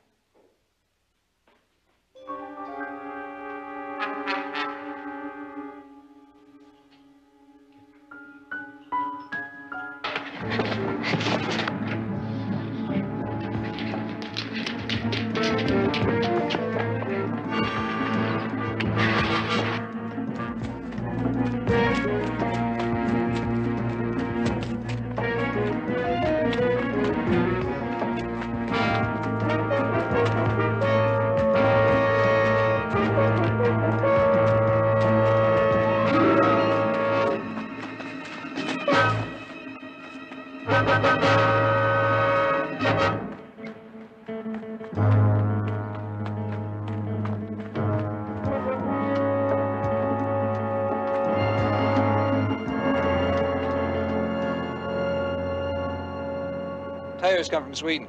Harold was always buying foreign. Mr. Jordan, on this sales slip, there's another item, a blonde wig, which, according to the notation, was paid for in cash.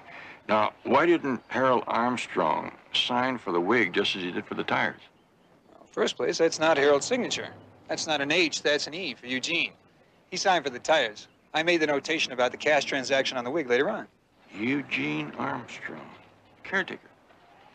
They related? He was Harold's cousin. Well, thank you very much, Mr. Jordan. Pleasure. Better get the sheriff. I'm going out to the Armstrong place now.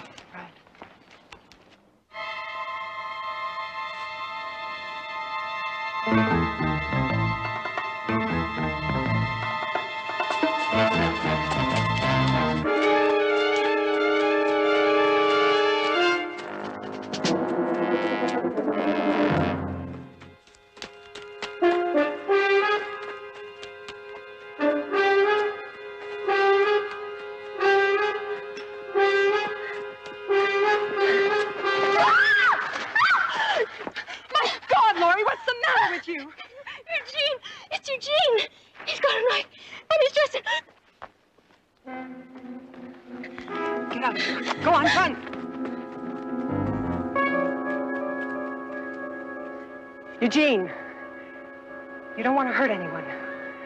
Put down that knife. No. Eugene, I only want to help you. I'm your friend. We used to play right here. Yes, Gene, I remember. We were just children then. We used to play dress up. Harold wore his father's hat. He played the minister. You wore his daddy's coat. And you played me. You wore that old white dress. I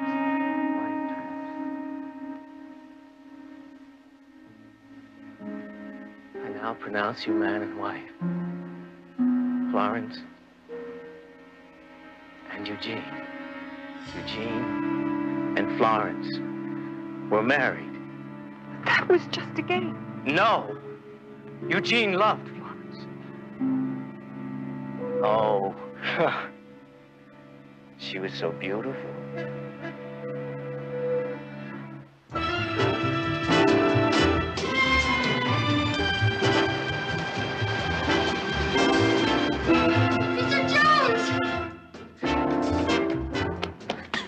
Florence is out there with Eugene. He's got a knife. Wait for the sheriff. Harold was so mean to Florence. That's why he had to die. You killed Harold. Mm-hmm. Harold was always making Florence cry. So I waited for him in the closet. And Trying to get away from that knife of yours, he fell down the stairs. Is that why you killed Nora and Maureen? Because they made Florence cry? yes, they were cheap. No good. What about Harold's first wife, Alice? You killed her too, didn't you?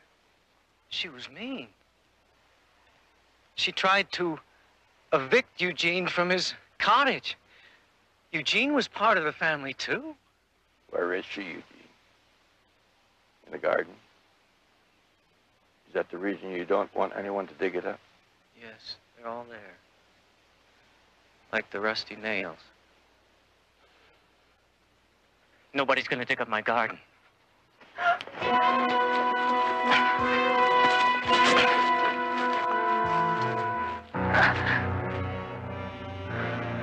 Florence? Yes, Eugene. You're gonna be all right now, son. It's all over now.